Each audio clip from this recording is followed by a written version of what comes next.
Hey there, Cosmic Warriors, and welcome to this live reading session with me.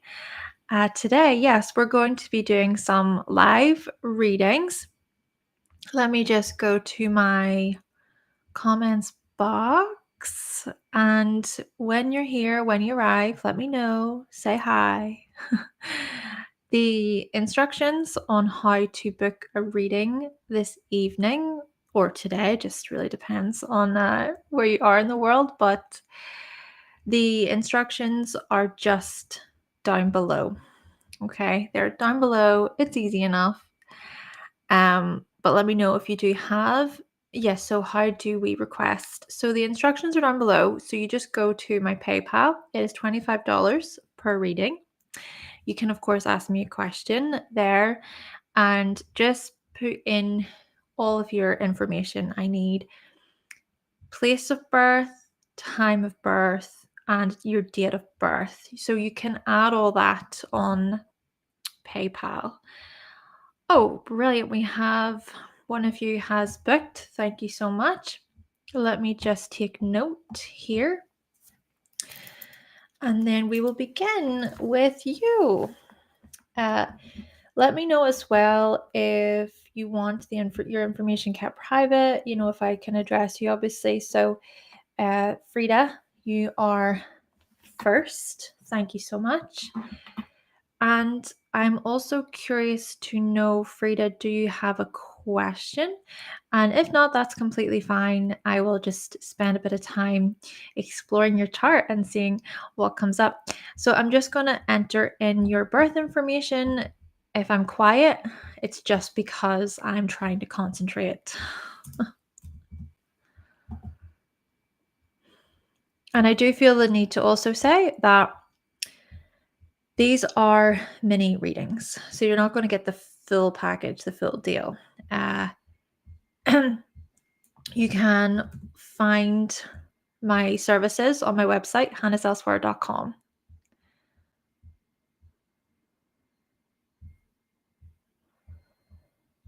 Let's see.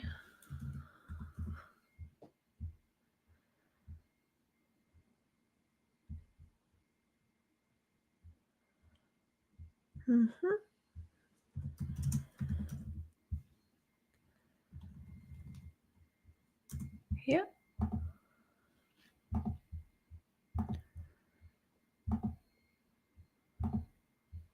Just double checking your information.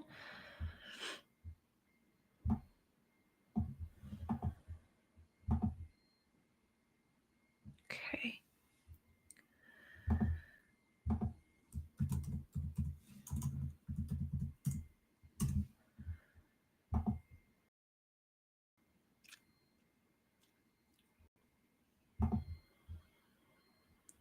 I'm not looking at the chat. It's just I am currently getting the reading ready.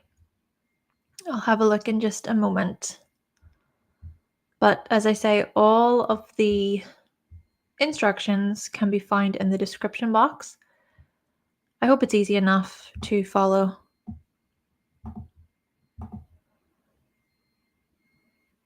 Okay. Great. Let's see. Here. Happy Saturday, by the way, everybody. Mercury and Mars are both retrograde now. How are we feeling about it? Let me know how you're finding it. I have recognized a change in my energy for sure. Needing to rest a little bit.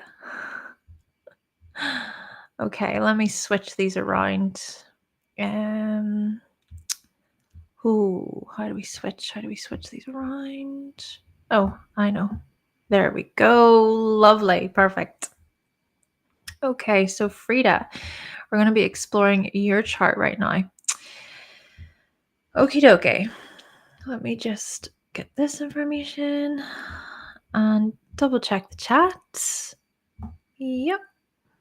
Hello, everyone, by the way. Welcome. Even if you are interested in just seeing how a reading is done by myself, Naturally, this is just a taster, but it's interesting to watch along in that way too, right? Okay. So, Freda, first thing I want to mention, and it's the very first thing that jumped out at me, is the fact that the majority of your planets are in the um, upper part of your chart. Okay, they are below the horizon, or sorry, above the horizon. My apologies. They are above the horizon. So there's a lot here to be said about ambition and success, and perhaps career focus. Maybe you consider yourself to be a highly driven individual, especially with Mars and Venus, Pluto, the Sun, the Moon. Oh my goodness, this huge stellium in Libra in the 10th. Now, with that being said, Libra is also about balance. And so, therefore, we can also look at this as you striving for some kind of equilibrium or greater harmony, greater balance when it comes to your vocation, your career path. Maybe you stand for justice, for fairness. And if or when you ever feel like you're being unfairly mistreated, I see you as being quite vocal about that, or as standing up against that type of behavior, especially from employers, from managers, bosses, things like that. And I would even go as far as to say that you have exited certain career paths or companies, organizations, teams.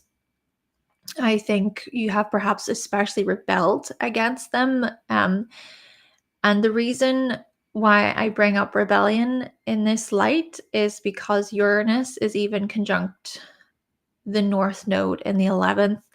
And hey, it's also making this interesting aspect to the midheaven there.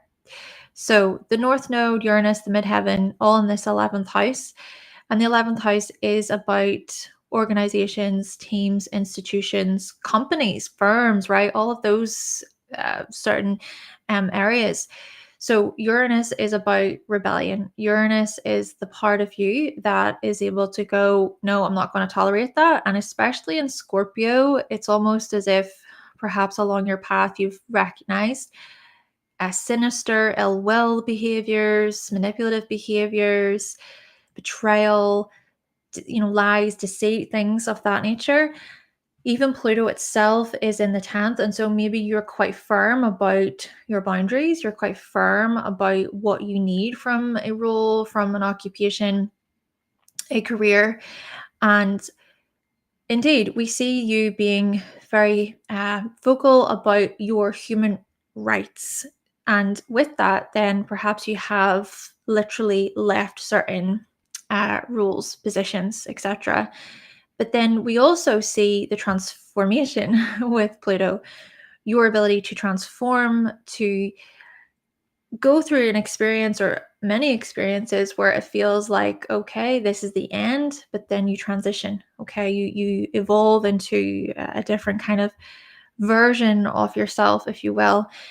Now, we also look to the sun and we think about how you're very much about recognition and the hard work.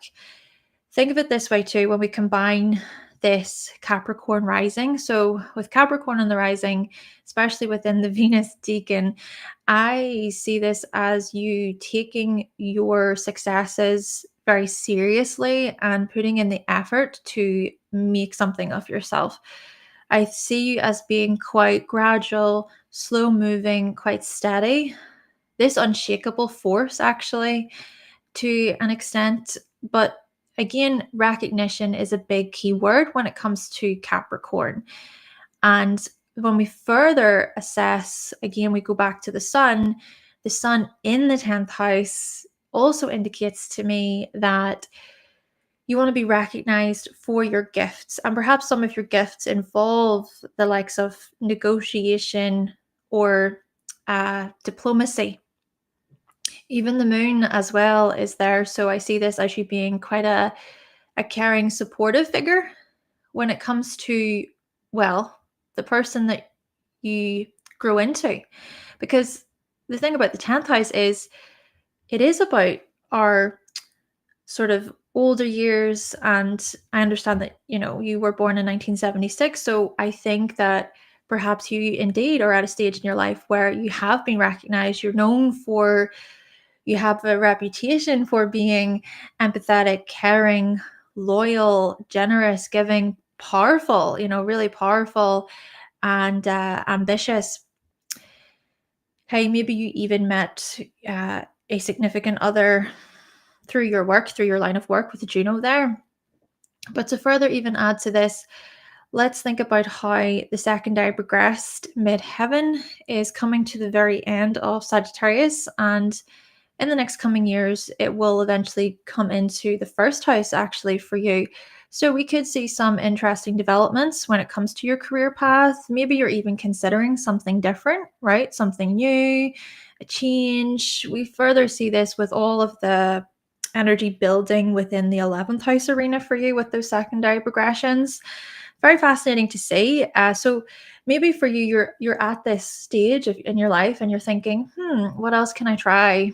And to also further add to this, we see that Jupiter is in the 6th, and you have been going through what is known as a Jupiter return because Jupiter is in Gemini. We could consider this as you going a bit past it naturally, but still, we see this as a particular or a potential job occupation change, variety, switching things up. I just see this as you trying your hand at something new. And maybe such matters are tied to marketing, sales, advertising, teaching, things like that. And let's also even think about the secondary progressed moon. It's in Cancer and it's opposing the ascendant. So we also see this interesting conversation about your relationships and how secure you feel within them, how supported you feel within them. And maybe specifically these relationships that I'm referring to could be about business. So all in all, what I'm seeing here in current times, especially with the movements of the planets and the alignments, is a crossroads, being at a point, a stage in your life where you're considering some significant changes to do with your career path, even to do with your family life, your living situation. And just to further add to this a little bit, do consider that the South Node has been passing through that 10th house for you since July of 2023, whilst the North Node has been passing through the 4th. So this further indicates to me some sort of release or letting go with relation to a particular vocation or what you're known for. Changes to your reputation, changes to status, for example. Okay, so Freda, thank you so much. That was yours. I hope that you benefited from it in some way. Let me just clear this.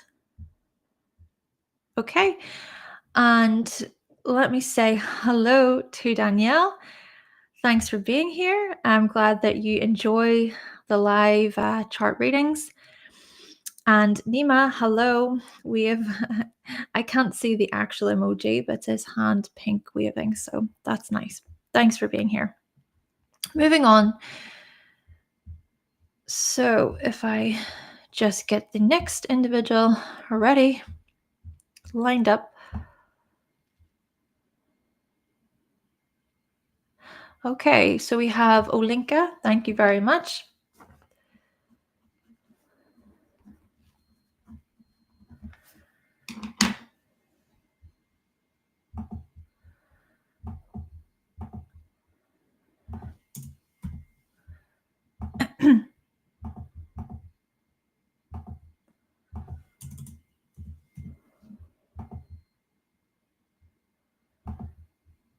If I'm quiet, it's just because I am preparing the next reading.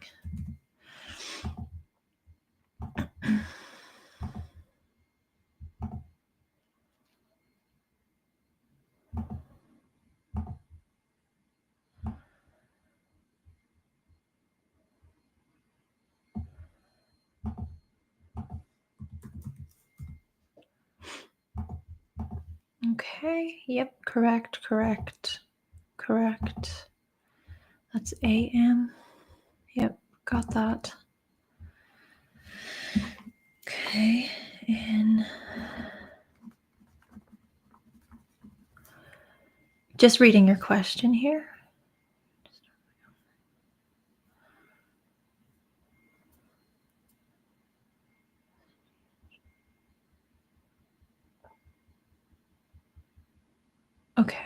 Okay, networking. Okay, interesting. Right, let's have a look. Go. And you know what? I'm gonna grab this.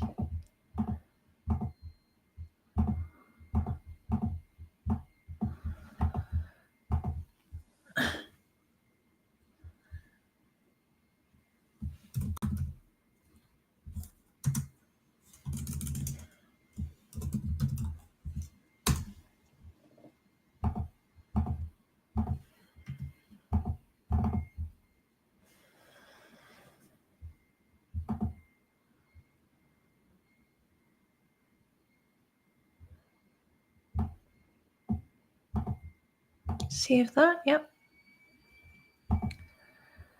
Okay.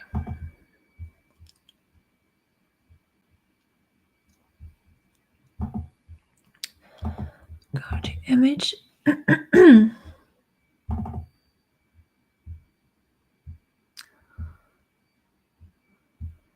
Okay, so Oinka, just give me a moment whilst I read through your chart. I just want to look over it, see what jumps out at me. I'm going to read through your question again.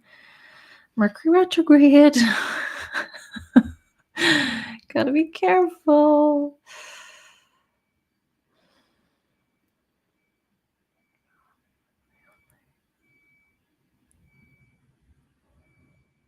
Okay.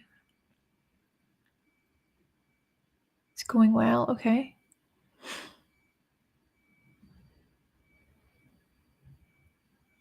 Okay. Interesting. Right. Let's see.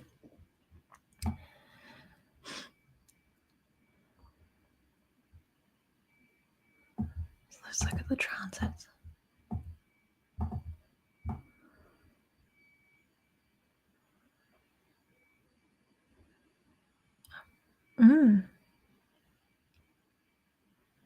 Oh wow. Okay. Well, how fascinating to think about this. I will try my very best to break this down so that it's hopefully easy enough to understand. But what I find interesting, especially when we connect what I'm about to say with your question, is the fact that the sun is in the fourth house in your chart, right? And it's at 0 degrees. It's very potent. It's a very fresh feeling. 0 degrees is also connected with new beginnings, and there's also, I would say, a freeing quality to this 0 aspect. So with the sun is about individuality. The sun is about ego, self-expression, right? It's about the self, you. So the fourth house is then tied to our home, our private selves, our private world. And that connection, I feel, with the question is that we see your creativity shine through. Oh my gosh, just shine through, especially whenever you are on your own. I am sure you're full of many creative ideas. And you said you're trying to start your own things and it's going well. So that's really good, right? It's going well. But you see, I suppose the thing with the sun in the fourth is it's kind of like you retreating. It's you taking some time to yourself, maybe just keeping your creations, your artwork to you. But here's the thing. Mars retrograde. I think this Mars retrograde for you, Olinka, could be very eye-opening because Mars retrograde, you see, as we come toward the end of 2024 and into 2025, it's going to connect right with the sun. So this will be an opportunity for you to assess your will, your drive, hey, your goals. This is such a good time for you to really think about, like, what do I want? What do I really, really want here? And what you're going to notice too, as Mars comes into this third house arena from around the 6th of January 2025 until the 23rd of February, is that, well, throughout that period, Mars retrograde will connect with Mercury retrograde. So, what does this indicate? I think you're going to grow so much. And what I mean by this is growing in your communicative skills, growing in your ability to come out of your shell, right? Because the Mercury retrograde could be an indicator that when it comes to communication and maybe connecting with people, there is some form of shyness, or maybe you can keep to yourself until you feel safe, until you feel comfortable. But I think Mars retrograde is going to provide this oomph, or it's sort of going to touch on something or trigger something within you. Maybe this call to action. Now, keep in mind, Mars is still retrograde. So it is about, okay, let me just sit with this. Let me just sit with these feelings, what comes up with me what comes up from within me when it comes to communication. What am I afraid of? What am I afraid of? What am I resisting? What am I finding challenging to maybe address? And the thing about it is there will also be the opposition to Uranus and Neptune. So there could be these aha moments, these flashes of insight. Your intuition could very well be heightened. Naturally, there could still be this challenge, this struggle. Okay, maybe there is a part of it where you maybe need to kind of sit with things, especially if it is that things happen. Oh, just my computer. My apologies. Especially if things happen so unexpectedly and you're not really sure. What I'm getting from this is lay the groundwork. Lay the groundwork when it comes to communication and joining in this regard within groups and networks and things like that. And let's keep in mind too, oh, this is exciting. Venus is in Gemini in your chart and Jupiter is retrograde. Now, Jupiter will turn direct around the beginning of February. And what will happen is from February until June, we'll slowly keep moving, and it will connect with Venus. I think you're going to be in for the surprise of your life in that you may be feeling this sort of uncertainty right now, because that's what I'm getting from you. It's this uncertainty, it's fear. The fear of the unknown is what I'm getting here. And what I'm also picking up is you spending so much time maybe in your private space. And so it's like, oh my gosh, what's going to happen whenever I actually, get out there and I engage with other people, things like that. But you could surprise yourself. I think, especially when Jupiter connects with Venus, what a confidence boost. Because here's the thing, let other people come to you as well, right? Maybe this is something to consider. It's like trying not to control the social stuff. And I get it. Venus is making this square with Mars and the moon in Virgo in your chart. And with Virgo, this Virgo energy, you like to plan things out. You like to know what's what. You prefer your routines. Maybe you can be a bit of a hermit, right? You enjoy your company a little too much. But hopefully, with the Venus connection with Jupiter over the next coming months, there will be this greater social element, right? There will be this lightheartedness, this playfulness do you know what? be in the moment. Hopefully to be in the moment and not to be sort of caught up in your head or worrying or stressing out and, just freaking out about other people and how you're perceived and things like that. To further add to this, the nodes are going to be changing. So the South Node is going to come into Virgo and the North Node is going to come into Pisces.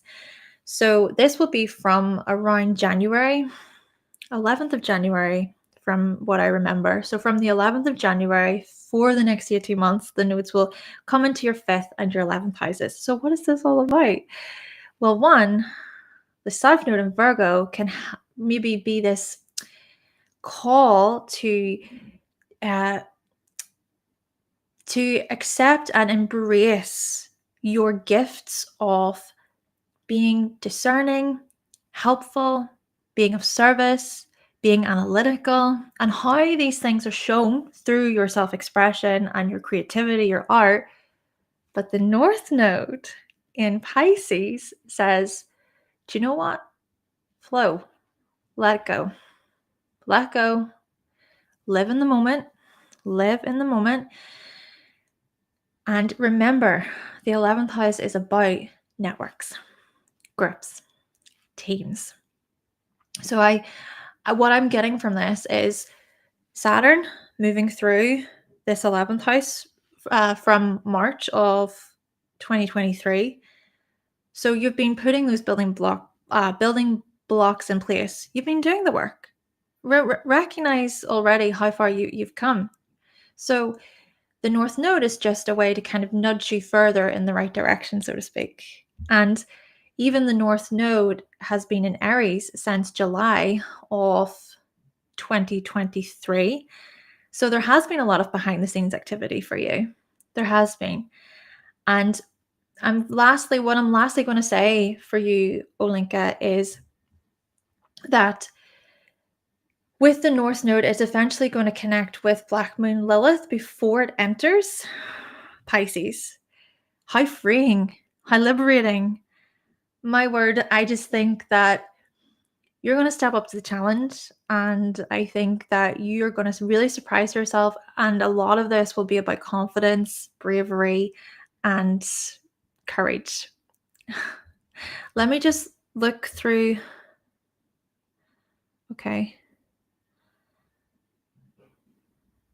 I hope that was enough for you. That's what I felt called to look at. Thank you so much, Veronica. Right. Come here. Lovely. Okay, let's continue on.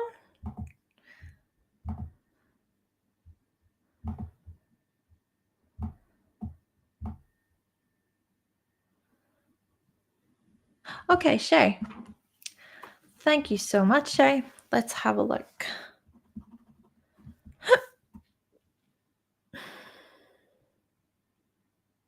Oh, okay, let's see.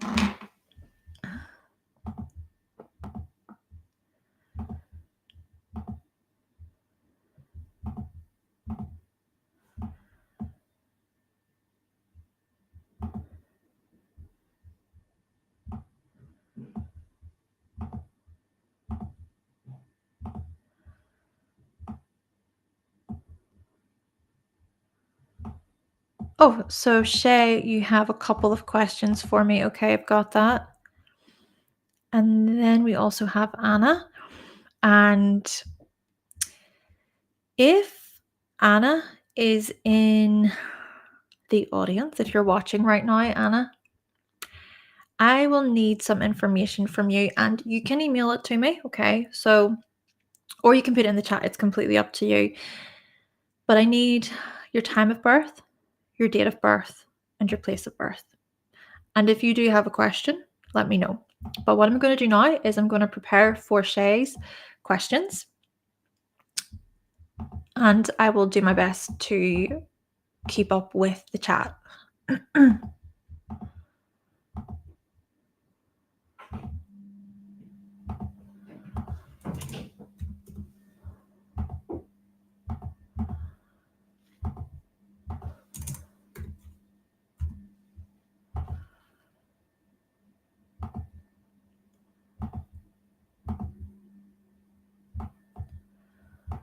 trying to take my time and be slow.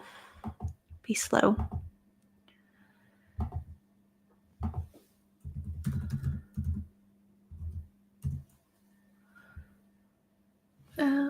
Is that? Yeah.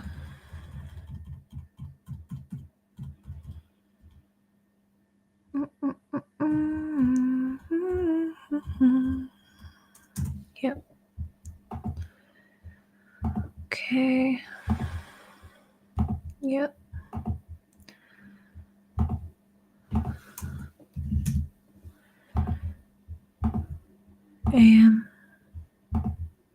Double check.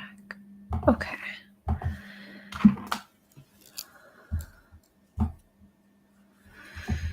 And let's see. Yep.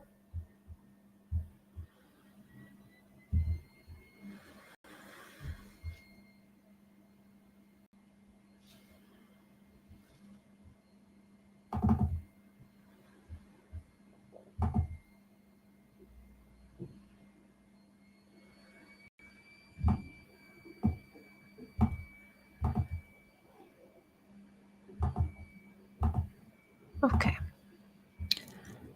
Oh, thank you, Anna. That is great. Perfect.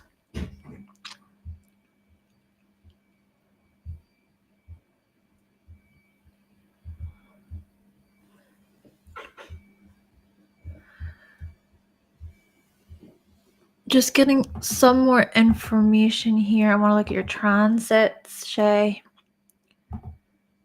And I want to go over your questions again. Okay, got it. Okay, right. First question. Let's see.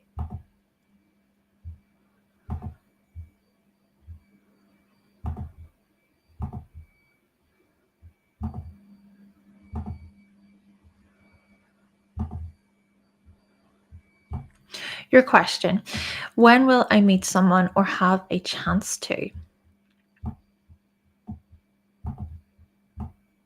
Ooh, okay. Let's explore.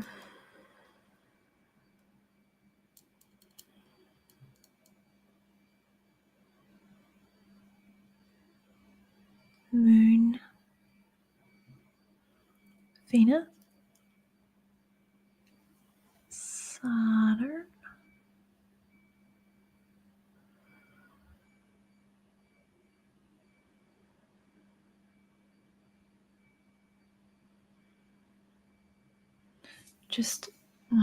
Just getting a few more timing techniques to help me out, okay? Just give me one moment. Yeah.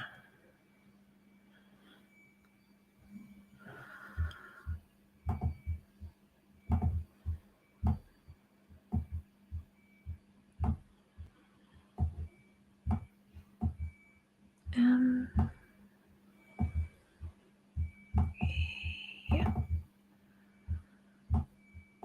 Let's see. 1,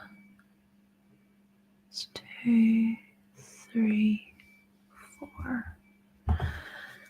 If I get one more timing technique to help me. Just getting all my tools. All my astrology tools to help me out. Okay, yes, that's this year. Let's see about next year. What comes up?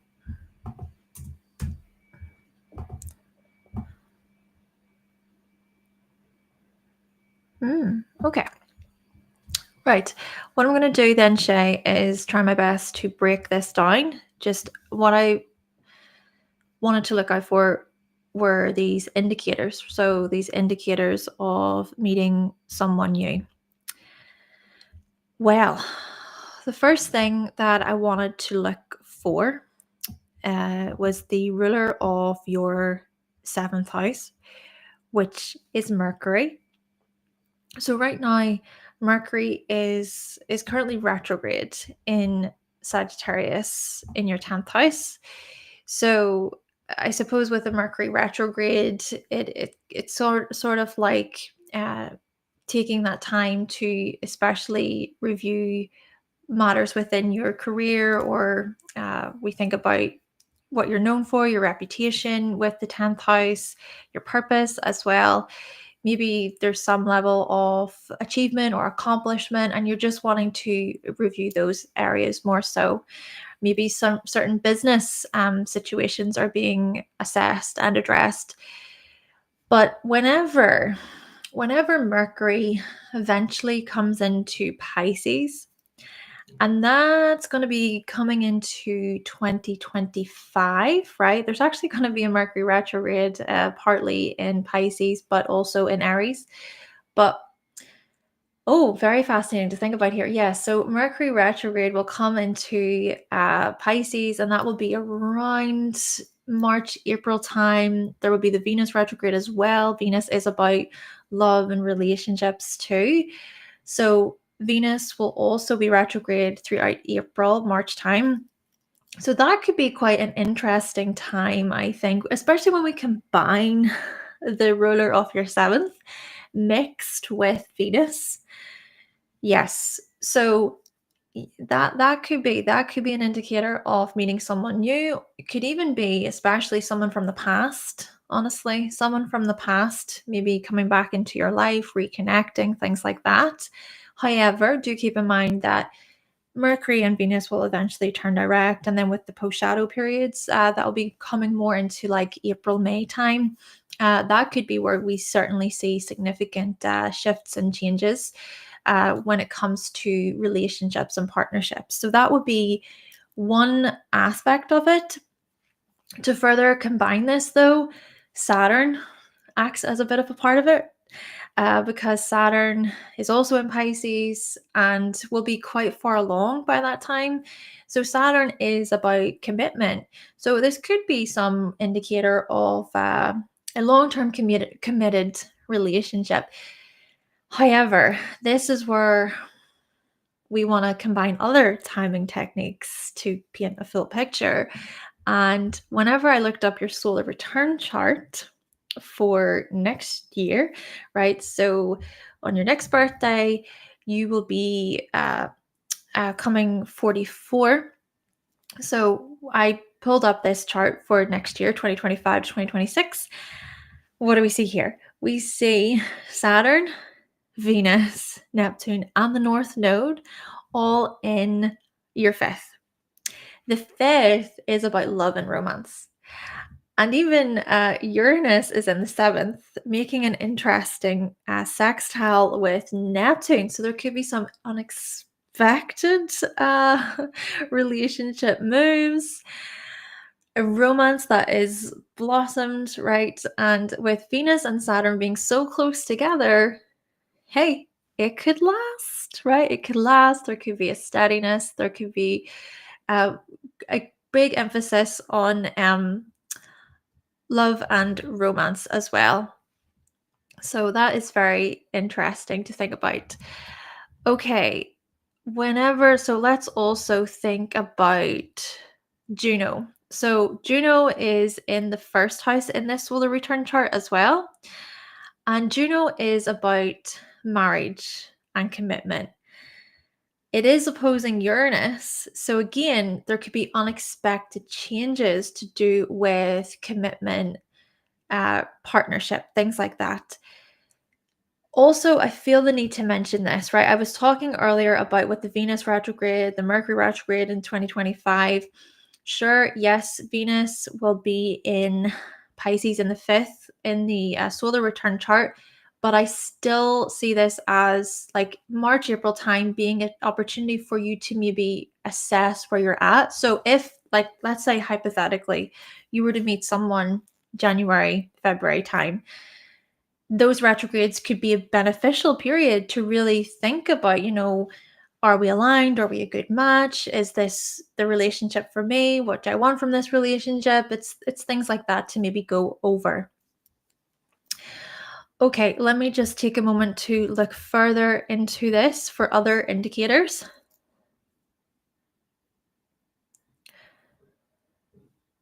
Moon.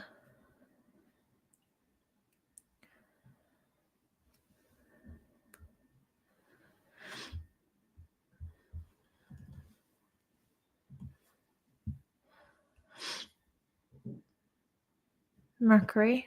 Mm-hmm.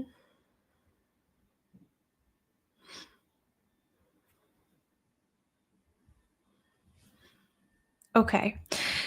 The other thing then would be, of course, Venus itself. So with the Venus retrograde, what I'm also getting is Venus retrograde will square your natal Venus, right? So your natal Venus is in Capricorn. So what I'm getting from this is that when it comes to relationships, you can be quite disciplined and very committed, loyal, but you also prefer to take things quite slow. You need to sort of gradually open up and share. So the Venus retrograde square to Aries throughout April time or so, that can maybe bring up some maybe frustrations. Could be the sense of urgency, or maybe you feeling like, oh, this is moving very, very fast. That's what I'm getting from this. So, all the more reason, I think, to perhaps just take your time to see how aligned you are, to see, okay, what is it that I want from this relationship, and to naturally consider the other person's feelings or what they want for the future. Just, yeah, take that time to maybe go over what your plans are together. So, that would be my answer for that question. And let's also think about this other question.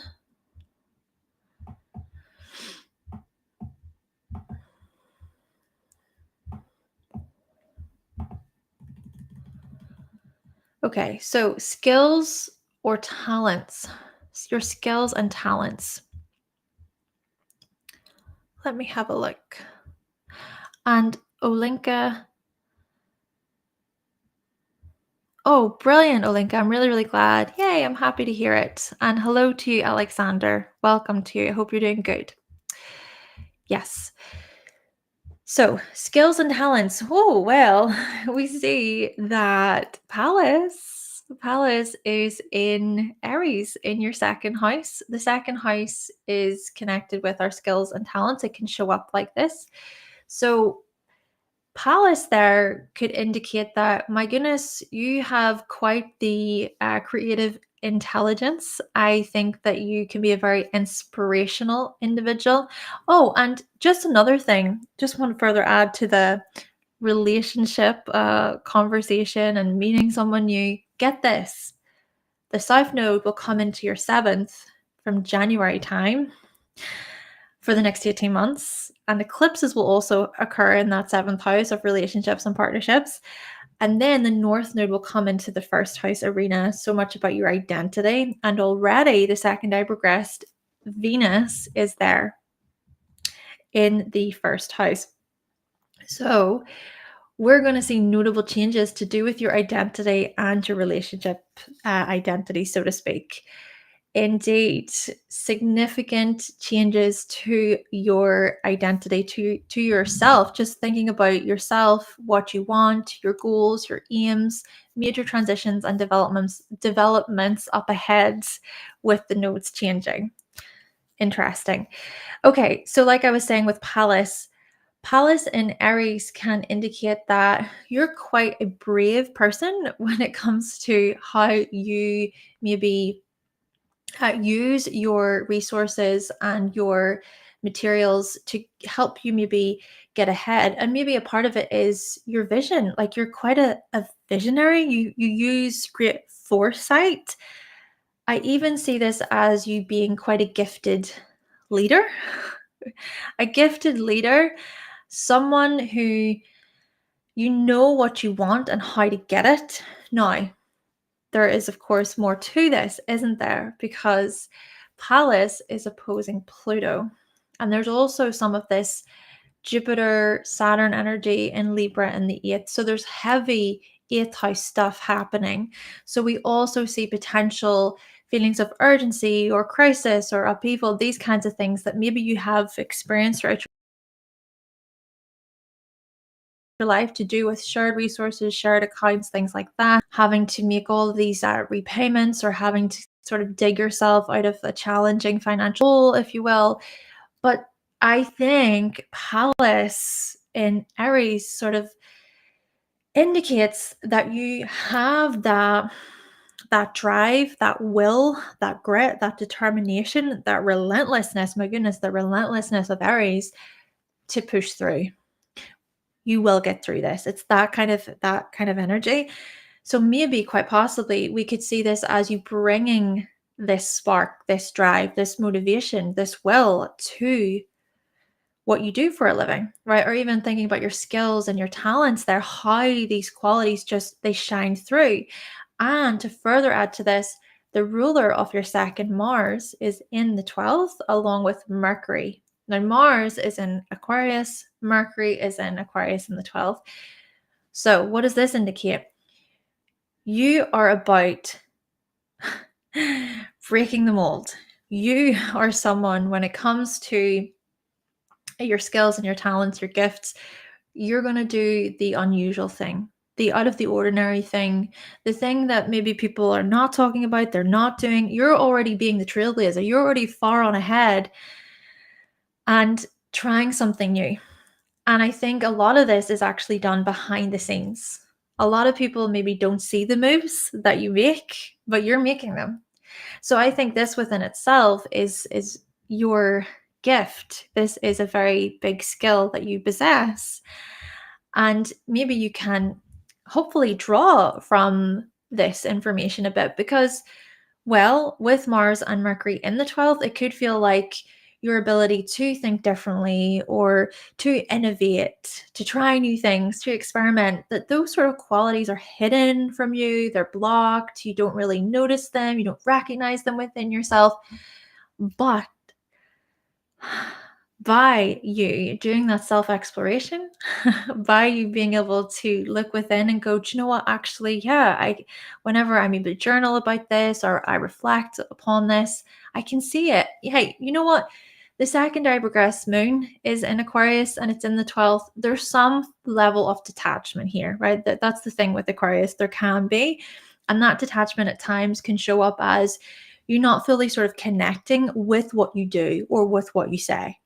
It's almost like just at a lightning bolt speed, just flash, boom, it's already done. You know, especially when you combine that a bit with that Aries influence slightly, you're already kind of moving on.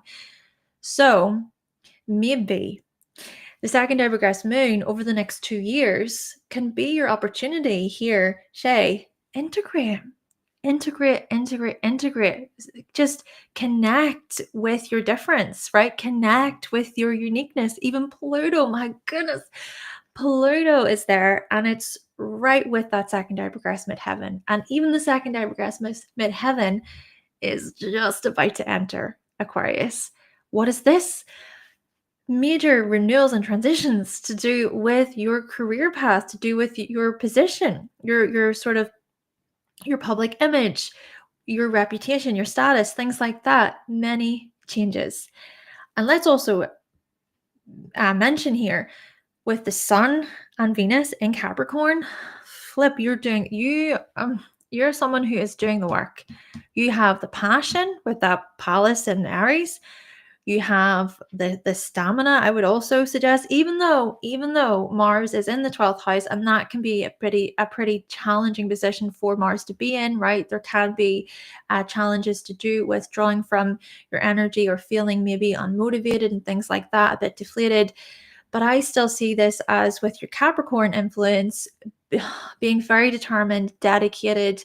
Whenever you can kind of serve a purpose, right? There's a purpose. And whenever you're being of service to some extent to others, right? So we think about the masses, serving within your community, wanting to help others with Venus in the 11th, just watch you go. Just watch you go. I think there needs to be maybe a quality where it's not just about you. That's what I'm getting from this. It's not just about you, but oh my goodness, whenever you do help others, support others, whenever you are out there working within your position and making significant moves and making an impact, that I think actually fulfills you so much within. Think about your moon in Cancer. Your moon in Cancer is like, yeah, do you know what? I did something really good today. Even Neptune conjunct the midheaven. It's that compassion. It's that compassion for other people. And it's seeing just the changes that you can make to other people's lives, that they benefit from your message, they benefit from what you have to offer. So indeed, I think these things can very much so be celebrated. Shay, thank you so much. Thank you for your time. I really hope that you have benefited from your reading. And let's just see here. Well, your readings, your questions. Let's see.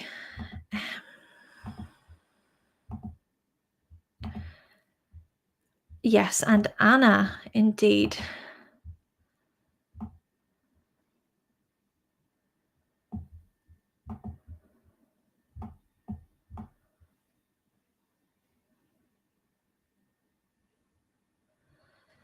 Let's see.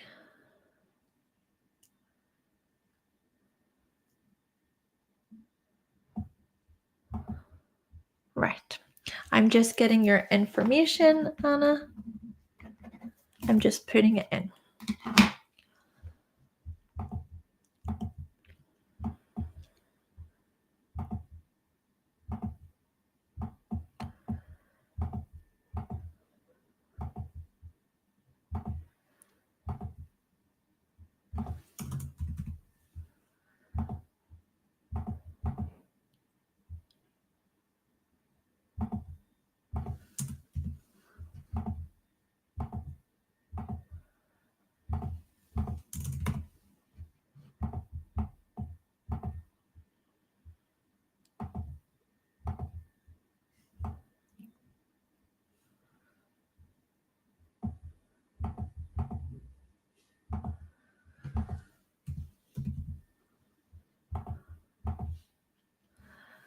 Okay, so career strategy to get noticed.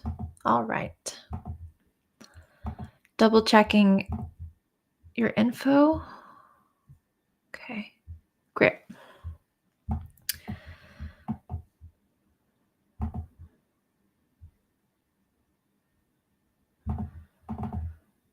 Yes.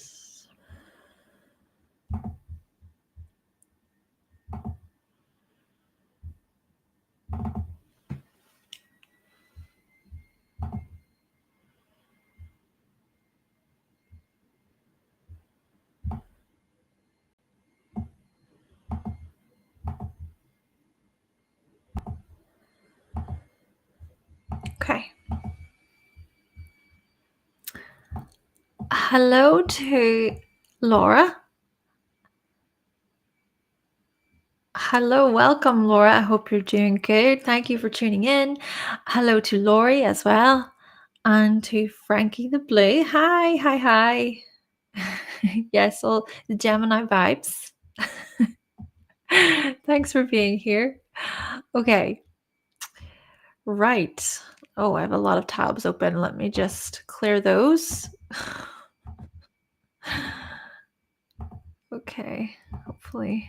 And then I'm grabbing your chart, Anna. Hi. Okay, so career strategies. Let's see. I like this question. I do. I just need a bit of time to reflect upon it. Okay, just going to begin, and I will take my time bit by bit to pull from this information. Okay, Anna, so career strategies and your aim. Okay, so your goal, your aim is to get noticed by the right people. So who are the right people? That's what I'm thinking to myself. Who are the right people? I guess that depends on the kinds of things that you're offering, what you're presenting, what you're sharing with the public, or how you perhaps earn money. We think about, even, is this is about your career. Okay, this is a career strategy. Okay. Your role. Well, first thing that comes to my mind is the fact that Venus is right there with the ascendant.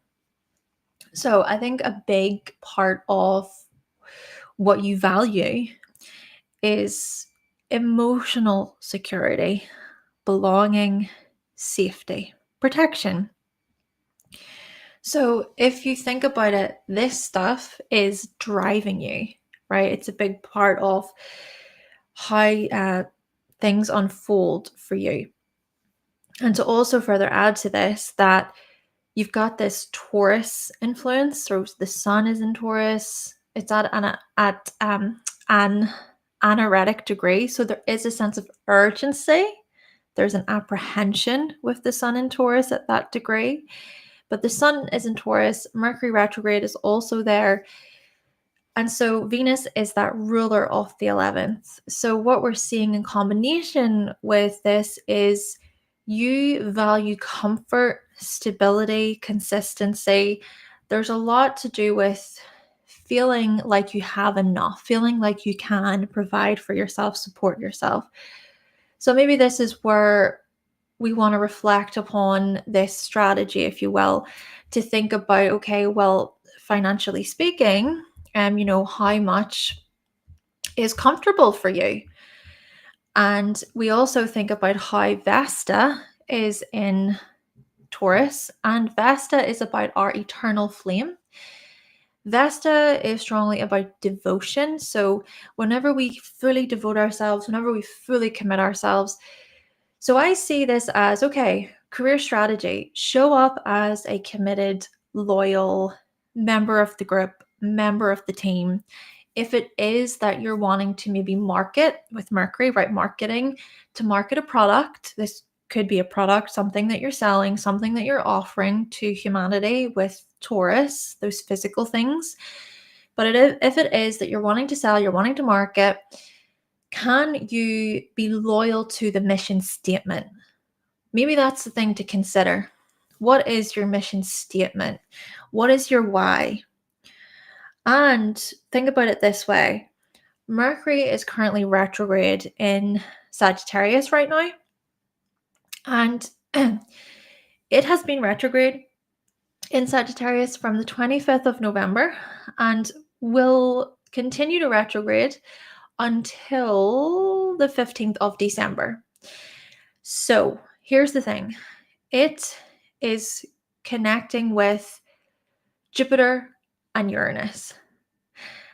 Mercury in Sagittarius is about time to ask yourself the why. This is a good way for you to explore your roadmap, your journey. It's about reprioritizing and being perhaps unexpectedly just shaken up or just surprised by what comes through. This is also about exploring the bigger picture, exploring the higher meaning, and hopefully looking beyond what is just tangible with, right? Taurus is more about practical, tangible things that you can touch and see and things like that. But Sagittarius is sort of saying, okay, maybe there's something about the abstract. Maybe there's something about your belief systems that you haven't fully connected with yet, or that's something to reflect upon. Reflect upon your beliefs again, reflecting upon your roadmap, where you're headed. I would even suggest here, go over, and maybe this is just a practical thing to try, and this may sit with you. This may resonate with you, Anna. It might not, but I'm going to say it anyway. I would suggest here, go through your history, right? Go through especially your skill set history, right? Because you said career strategy, right? It's a career strategy. So get comfortable with what your skills and talents are. Maybe assess, okay, well, this is the kind of job I've done in the past. I was pretty good at that, or maybe I enjoyed this role or that role, or I didn't really like that very much, right? Just get clear about those things. And to further mention about this, sure, yes, by going back and by assessing these areas, you can maybe get a feel for your direction then, where you want to head. But also, we look to the second house and we see that Leo rules the second. And we also see that the secondary regress Venus is in Leo. So I think that you have been becoming quite well informed about, very good at things related to beauty or art or creativity, possibly drama, performance, entertainment. Maybe that's a thing to even go over. It's like, well, how can I create that wow factor for people with that getting attention and getting noticed? But again, to simplify this or to make it more practical, I think going over a bit of a plan could be good. A practical plan. Think about even how the sun, the very ruler of the second, is in Taurus.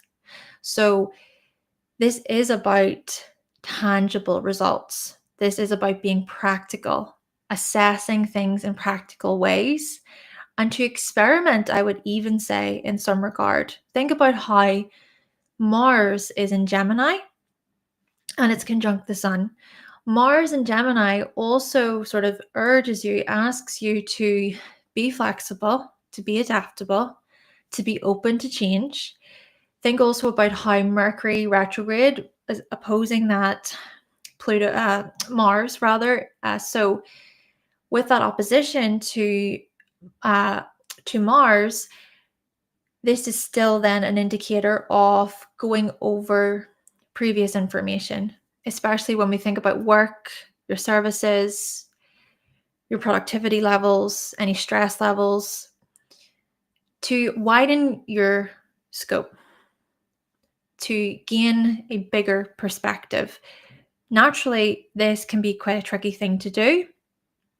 Maybe this is potentially challenging during this time because there is an interesting conversation right now happening between Jupiter in Gemini and Mercury in Gemini. So what I would suggest here is just to be patient, try to move slow. Think about even how Mars is retrograde in Leo in the second. Get clear. Take that time basically to get clear about money goals, right? That's potentiality. We look at financial goals with Mars retrograde in the second. We look at you revisiting, re-exploring your skill set, your talents, your gifts, and what you actually enjoy. Hey, that's a big thing with Mars retrograde in Leo. What do you actually enjoy? And I think with the enjoyment factor, that's going to be a huge driving force too, especially thinking about how Mars is that driving force that kind of pushes the sun.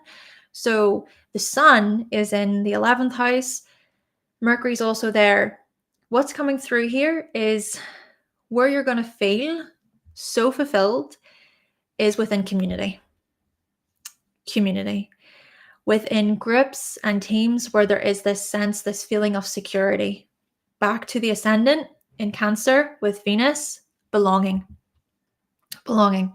Then the last thing I want to mention with the moon in Virgo, right? The moon is in Virgo and it's actually making a significant trine with the sun in Taurus. Moon in Virgo says, simplify things, break it down. Break it down. And I know that with the energy right now in Sagittarius and Gemini, it's challenging for you perhaps to do that because it maybe seems like everything is so huge and it's like, oh my gosh, how do I, manage this consumption or all of these things? But hopefully you can refine, be patient with yourself, just take your time and bit by bit, bite sizes, practical bite sizes with Virgo. The South Node coming into Virgo around January 2025 for the next 18 months, and then the North Node coming into Pisces. That will be your opportunity, I think, for you to really use your analytical skills to your advantage. My goodness. Such skills could really support you when it comes to the very delivery of maybe how you share in a career sense, right, with Mercury, especially with Mercury retrograde in Taurus, right? So we think even about interviews. How can you become really good at being interviewed? How can you make your mark, right? To make a good impression, basically, to prepare, right? Very much about preparation. This is what I'm getting essentially for you, Anna, is prepare, prepare, prepare. Look over your past experiences, your credentials, and my goodness, appreciate already, how much you've already achieved in this way. Because I'm sure when you reflect, you're like, oh, do you know what? I've actually done quite a lot. But you see, the last thing I'm going to say, this is the last thing I'm going to say, is Chiron, right? So Chiron is actually there, conjunct the sun. And I get it with Chiron. Chiron can be like a soft area, a sensitive spot in the chart. So often, maybe what you struggle with is confidence or just believing in your worth. So hopefully, what we can see here is that you can look to Chiron as a source of wisdom. Chiron is about turning our wounds, our pain into wisdom. That does require some inner work, but it's also about being kind to yourself. And in Taurus, do the practical thing, right? Do the practical thing. And you could find that when it comes to even how you speak to yourself or how you show up there, you're going to do so with this greater compassion towards yourself. Okay, so Anna, thank you so much. I hope that was beneficial for you. Okay, and then we have a couple more of you have booked.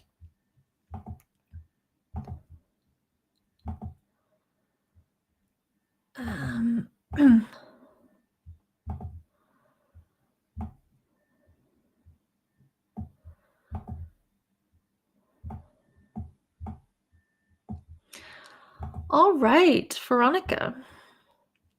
Let's see. I just need a moment, Veronica. Thank you so much. I just need a moment to read your question.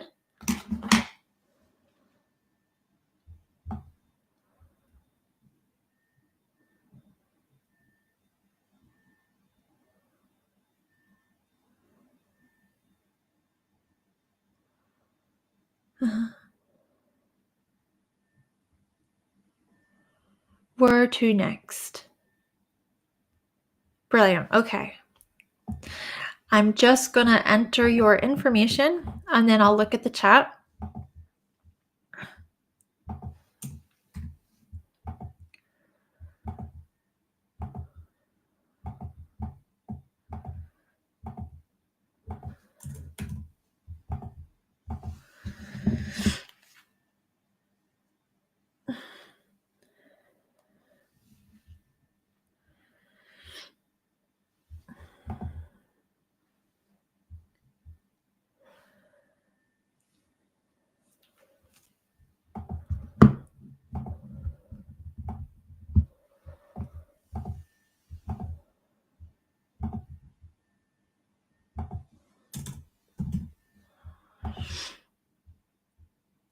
And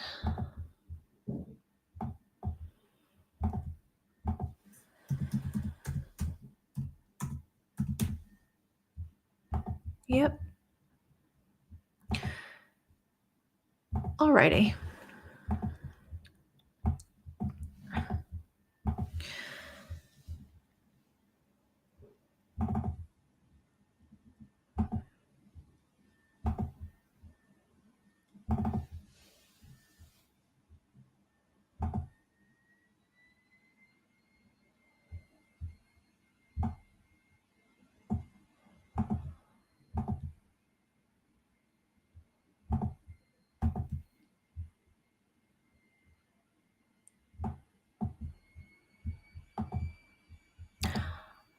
Okay.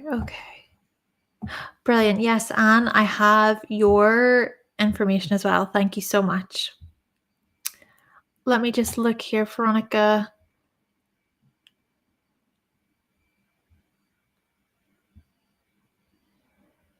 Yes, so Even if you cannot listen to the full reading now, I get it that we're live, perhaps you're doing other things, other very important things. Even though you can't make it, the video will be up, so then you can watch at a later stage. Oh, yes, and of course you can journal, reflect, things like that. Okay, let's see then. I'm going to present your chart.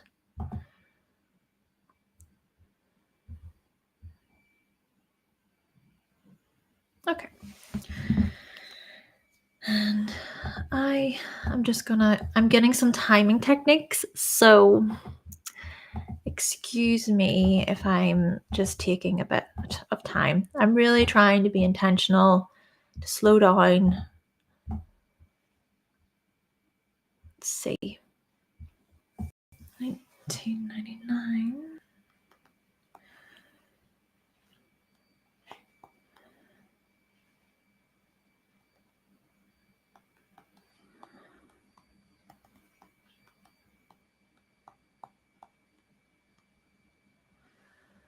Okay.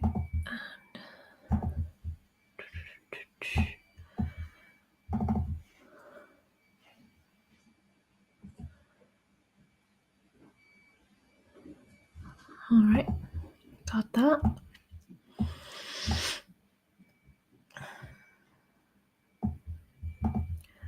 Where's your question?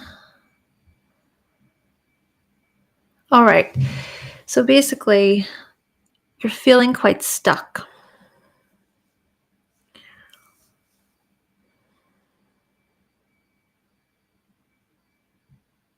Okay. Pretty stress-free, you've said. Yep.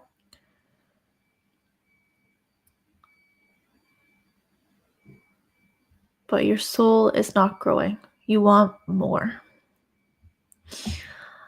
All right. Well, how fascinating to think about these questions.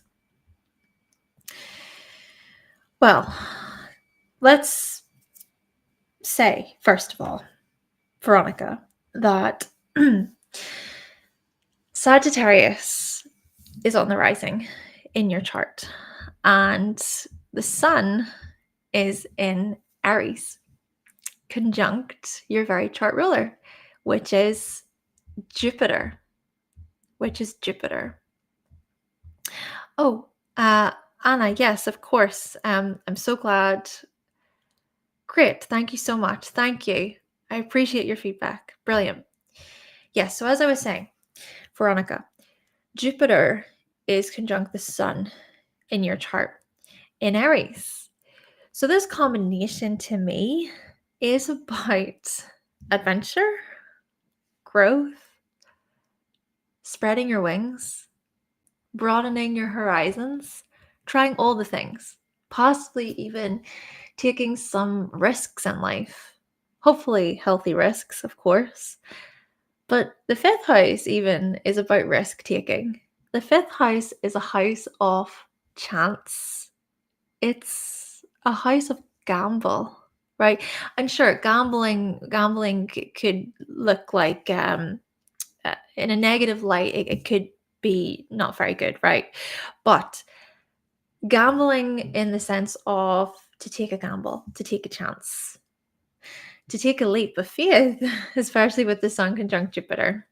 So what I'm getting from this is you needing to follow your heart. And that choice of words that you used in your question is just so clear whenever we think about the fifth and the sun there, Jupiter there. To me, I think you have this personality that is very lively and you're quite a passionate person. And whenever you do enter into new situations, I think you really just go all in. And I also see this as you being quite the explorer, very curious, even to further say, right? The moon is in Gemini. So we see with the rising in Sagittarius, the sun in Aries, all of this fire, this passion, this aliveness. And then with the moon in Gemini, there is this mental part of you, this need to be mentally stimulated and to be very inquisitive and curious about things. And especially coming up or showing up this way within your relationships. But I also equally think that it's often through or via your relationships that this kind of chatty, very social part of you really starts to come through. So let's consider the career stuff, working related areas, things like that. Well, the midheaven, this is very fascinating to me because the midheaven is in Virgo. And Virgo is very much about hygiene and cleanliness. And the role that you said that you currently do, it's so reflective of that midheaven in Virgo. However, the South Node is going to come into Virgo beginning of January of 2025 for 18 months. So from the 11th of January for the next 18 months, boom, the South Node comes in. It will actually start to enter and connect with the midheaven. Therefore, could it be suggested that around the beginning of the year is when you're really going to consider making a change? But there's more to this. There's more to this because we want to explore Mercury. What is Mercury doing in the chart? And Mercury is in Pisces, retrograde in your chart, opposite the midheaven. So we see here the indecision. We see here this back and forth, this I'm not sure. And maybe potentially living in your own kind of fantasy world or being idealistic about things.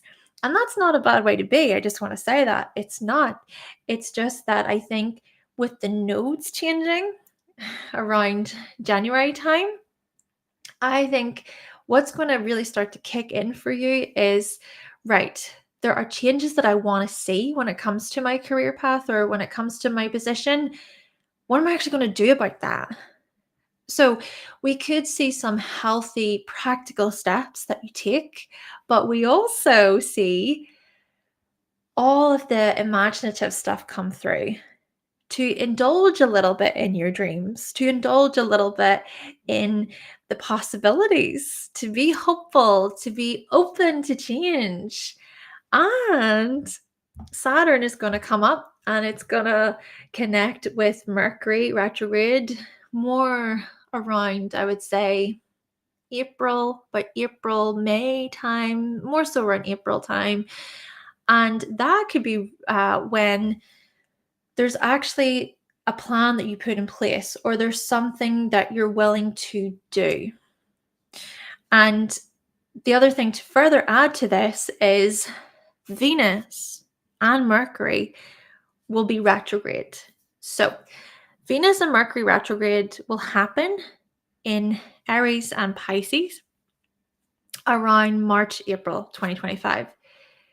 Connecting with what? Your planets there.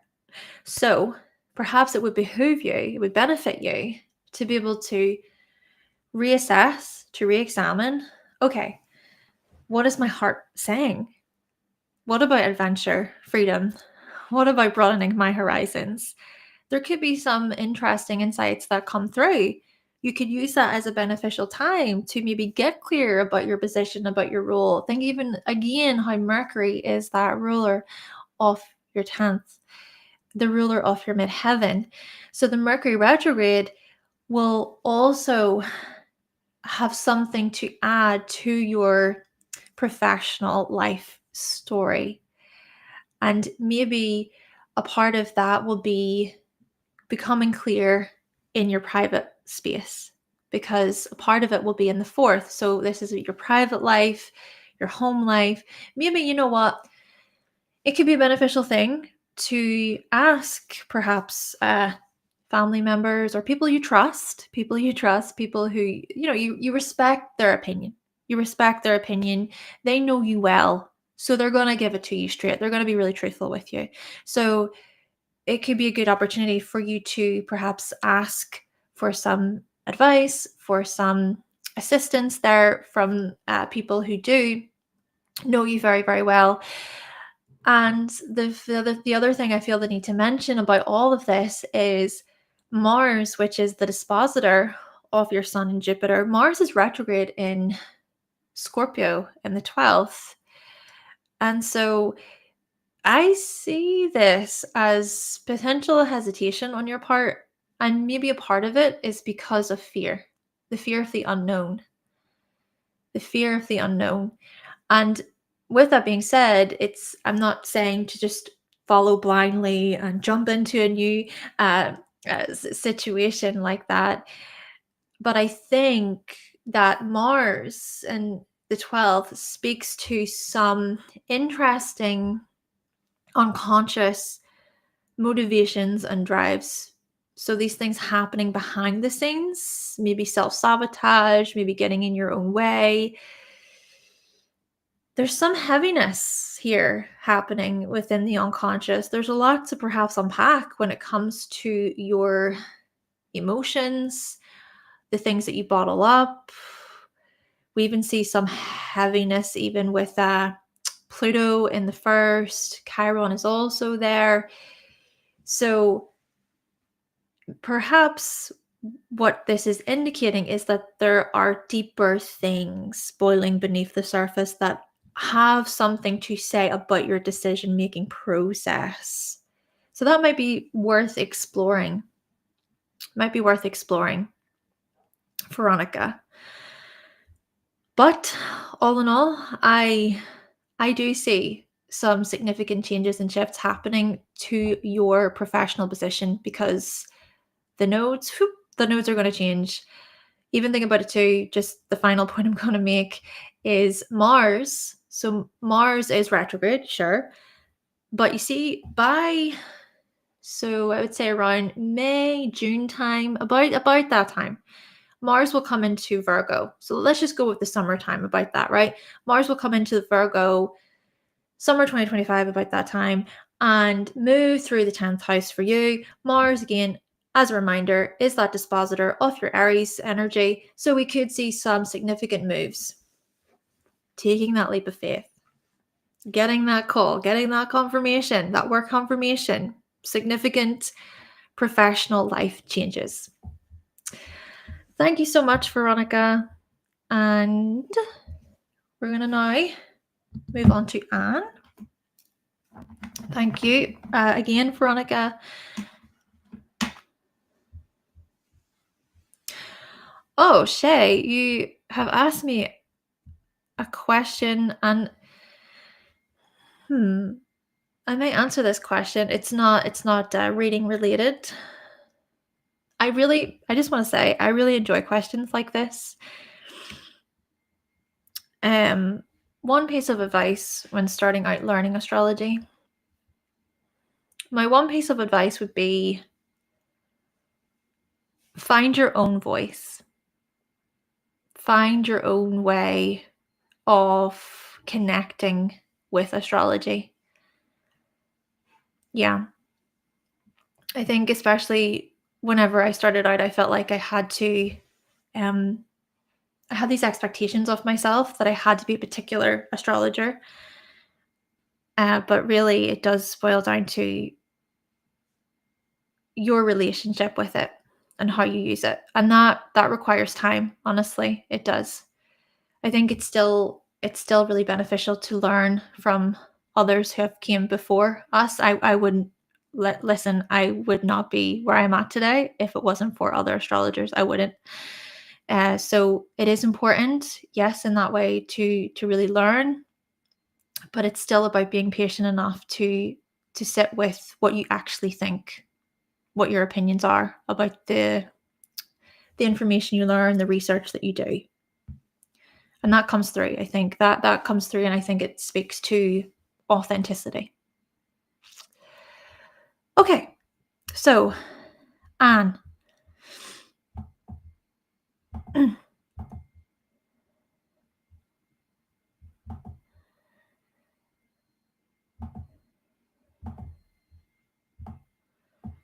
Let's see, hopefully I have the correct information.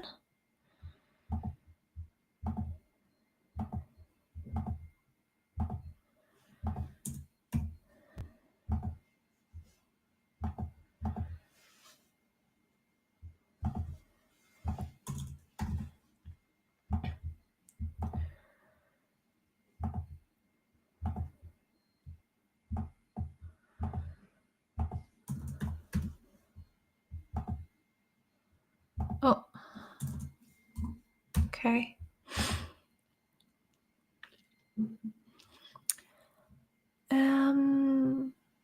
Okay, what it means. Got it. Got it.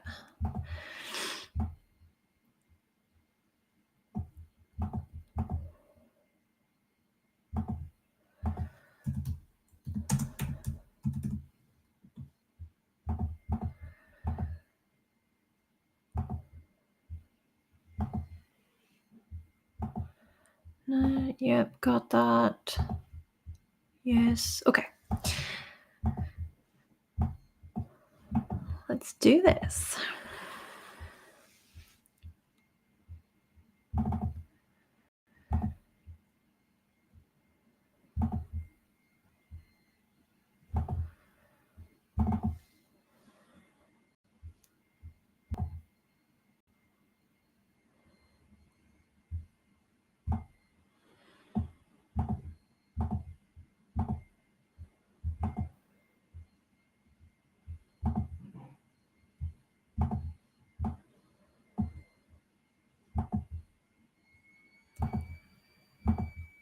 Yep. Yep. Go here. Here. Let me see. Sorry. So, Anne, yes, I have your information.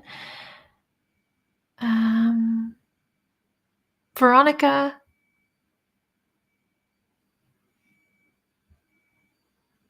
Interesting. Wow. Thank you so much for sharing. And Candice, thank you for your feedback. That's brilliant to hear. I'm so glad.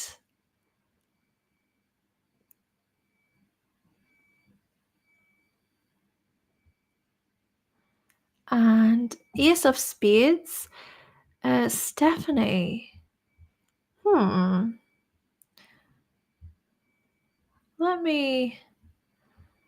Let me see here, Stephanie.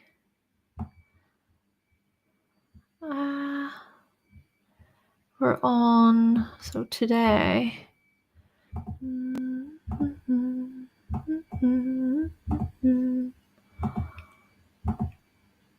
I don't have anything from you, Stephanie. Nothing's came through anyway on my end.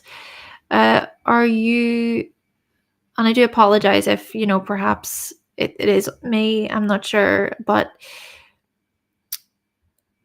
did you follow then the instructions from below?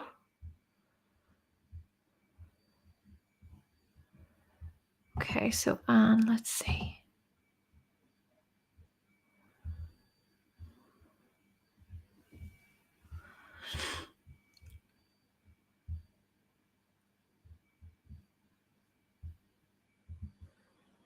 I'm going to continue with Anne's reading, and then Stephanie, if there are any other issues, I will come back to you, okay? And I'll try my best to help you out.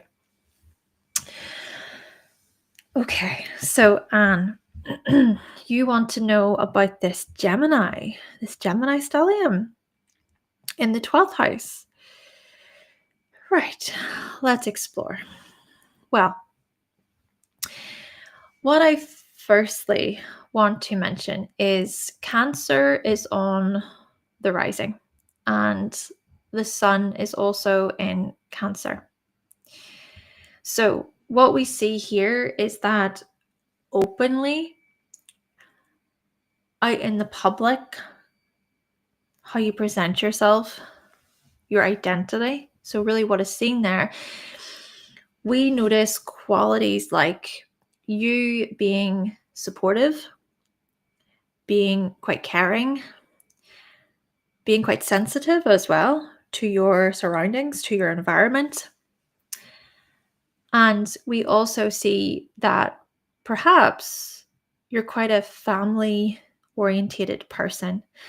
Of course, there's more nuance to this. Sure, it could be that you follow family traditions, and it is very much about the family that you were raised in, things like that.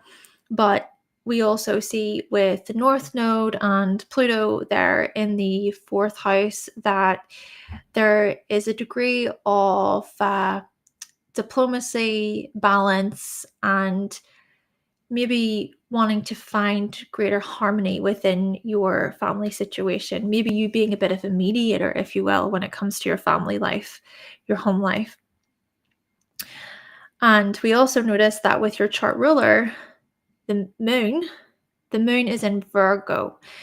So you being very helpful, very kind, and being of service to others, being helpful in a practical way. Think of the combination of the rising in Cancer, the sun in Cancer, and the moon in Virgo as, yes, indeed, you being hands-on with your support, but also deeply caring, caring about the well-being, essentially, of your loved ones, of those closest to you, those people who are literally family and who feel like family. That was the other thing I was trying to mention earlier. Yes, it could be literally family, but this could also be about that family feel that you create with other people. Okay, then what we see is behind the scenes, what's happening more in the deepest sort of unconscious corners of your mind, so to speak, is that there's a lot of chit chat, a lot of it. My goodness, I'm sure it's difficult to turn it off on. Now, we could look at this as you bursting with many ideas. And actually, I would suggest here that it's hard to find a place for your many ideas. It's hard to bring form to them a lot of the time. And I think this is where we can draw from Mercury, which is the dispositor of all of that Gemini. So Mercury is in Leo with Saturn. Mercury and Saturn are the exact same degree. So when we go back to all of the chit chat, all of the ideas, so much creativity, so much imagination, all of the fantasy world stuff to do with the 12th house, drawing from a lot of inspiration, being fascinated by things.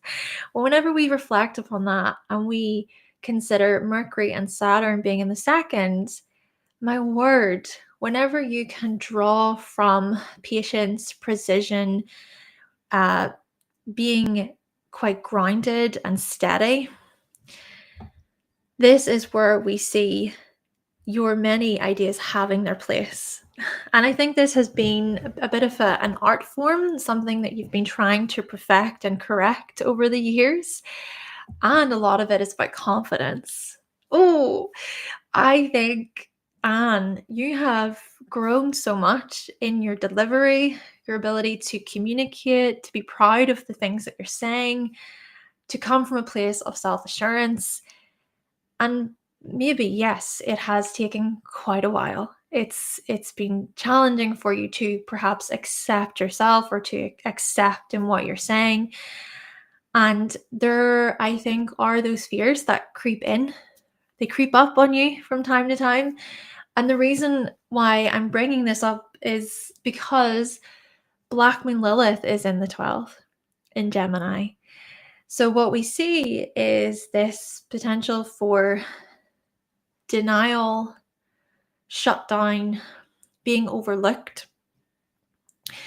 for speaking, right? You, in a way, going to communicate and being all like happy and excited, like, yes, this is what I think and this is what I've been learning about. But then you being told, no, that's not okay. How dare you? That's not welcome here. It's that feeling. So to bring it back to this Leo influence, I think that you growing in your confidence and how that confidence is even tied to your self-worth, well, this has been quite the journey of self-discovery, but it's also where we see so much growth. It's also where we see you passing on your lessons, right? What you've learned to other people. And we also see you being comfortable in your own skin, comfortable about what you say, how you share it, etc. And maybe a big part of your story has been the inner work. To work with the unconscious, to work with and to address those fears of yours, to consider, like, why is this holding me back? Why am I fearing this so much, with especially Mars in the 12th? Because Mars in the 12th in Gemini could be that hesitation when it comes to communication. Yet Jupiter and Venus are all about it. Jupiter and Venus are like, but no, I really love what I have to say, and I've so much that I want to communicate. I have so much that I want to speak about. So it's almost as if it's trying to, so to speak, get these planets on the same team, just to maybe word it that way. And the other thing about it is, well, you may keep a lot to yourself. There's that secrecy with the 12th house, bottling things up. Maybe a part of it is you don't want to be judged. You don't want to be judged. You don't want to be shamed. You don't want to be ridiculed. But again, I want to say that you've also been doing that inner work. We particularly see this with the second retrograde moon in Gemini. Right? Keep in mind that the moon is your chart ruler. So indeed, a lot to do with your emotional landscape. Maybe something to do with family, the past, memories. Oh yeah, looking over those areas. And with Black Moon Lilith involved, pretty heavy stuff, but also quite freeing and liberating. Plus, the other thing is, with this stellium in the 12th, how beautiful it is for creativity, art. Oh, I am sure when it comes to the things that you create, they speak volumes. They also reflect something quite emotional and deep and very relatable to people. I think, especially when combined with Leo, there's just such a gift you have with words. Could be writing, could be speaking, but this could also be with your hands, right? Literally making things with your hands. And the last kind of thing that I want to touch on is Jupiter is in Gemini in your 12th, and so you are experiencing what is known as a Jupiter return. What I want to say, though, is Jupiter is currently retrograde. So Jupiter will continue to be retrograde until February of 2025. So this is your way of perhaps going over your deeply held beliefs. It's like, do I believe this about myself? Am I really going to believe this story that I tell myself over and over and over, right? Just all of the chitter chatter with the Gemini and the 12th, all of the little voices that creep in, intrusive thoughts, things like that. Could be that you are getting some kind of support, for that, if it is that things are overwhelming for you, as an example. But Jupiter retrograde still says, challenge your beliefs, challenge those stories, challenge those narratives. And through such an analysis, you could find that when Jupiter turns direct and starts to continue to move throughout Gemini, so from about February up until about June, you're going to be well prepped. You're going to be well prepped. It's like, yeah, do you know what? I can speak kinder to myself. Or do you know what? I do have the knowledge. I have the knowledge. I have the wisdom here. I know what I want to say, and I'm going to deliver it with enthusiasm.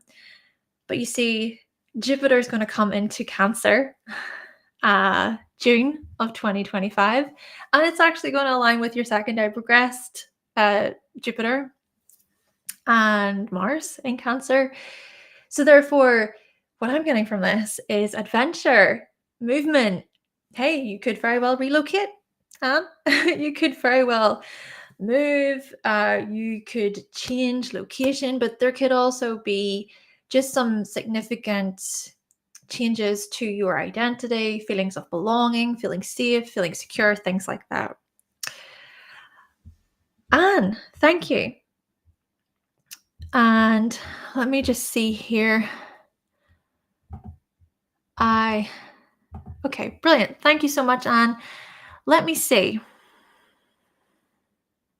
Ace of Spades. You sent your details on PayPal with the link in the description. 2 seconds. Let me have a look.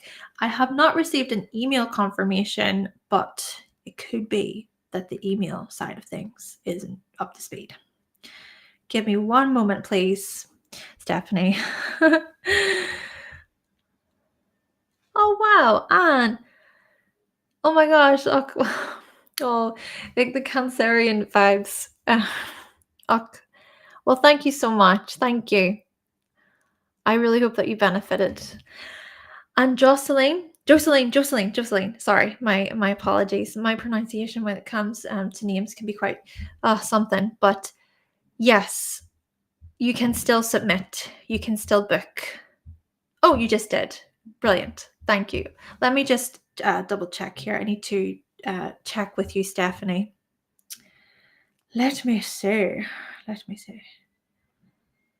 Aha, I see you. I've got you. Right, just give me 2 seconds. So, Stephanie, we've got you. Yeah, it's strange. I'm sorry about that, Stephanie. I didn't get the email confirmation through. Usually that's how I get it through. And then Joseline. And what I'm going to do is I'm going to edit the title. So that's us fully booked this evening.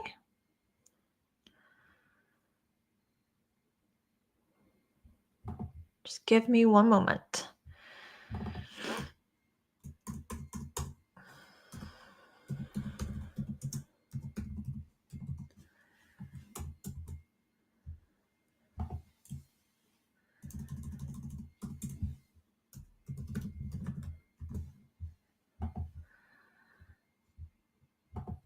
No. I hope that's... Let me just check here.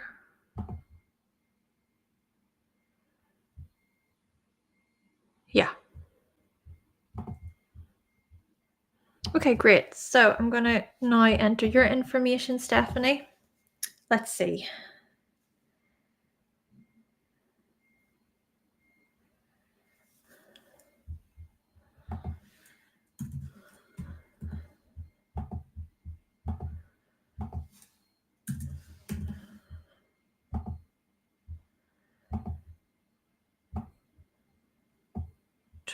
Well,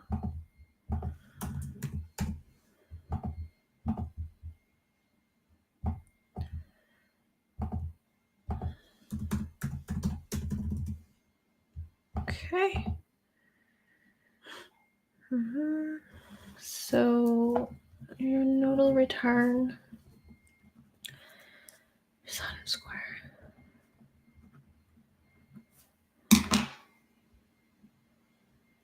Okay.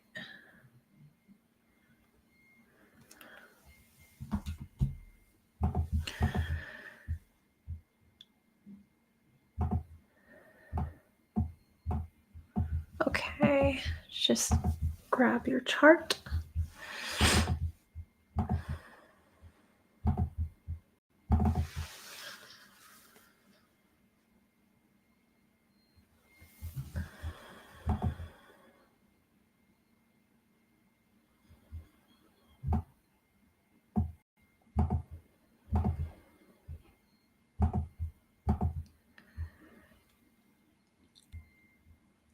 Oh, that's good, Joseline.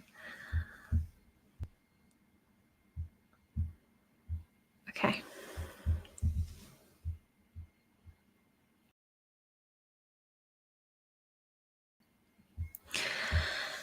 Okay. And all good. Okay, good. So I can look over your chart, and I'm going to get some timing techniques to help me out.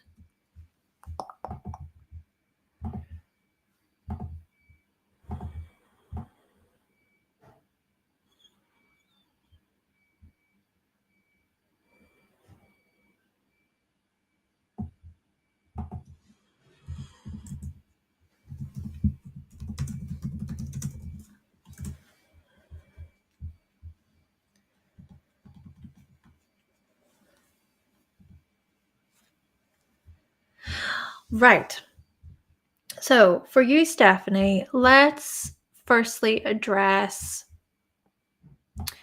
your nodal return coming. Oh, that's coming up very quickly because your north node and south node are at later degrees.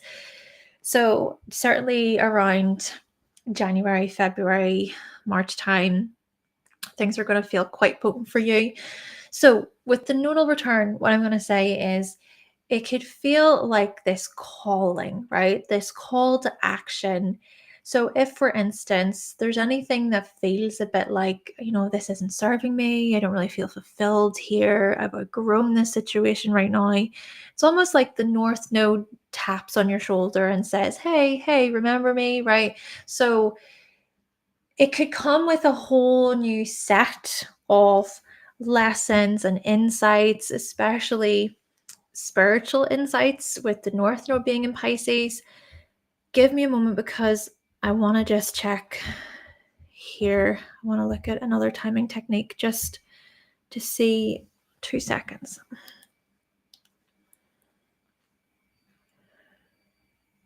Yeah. Okay.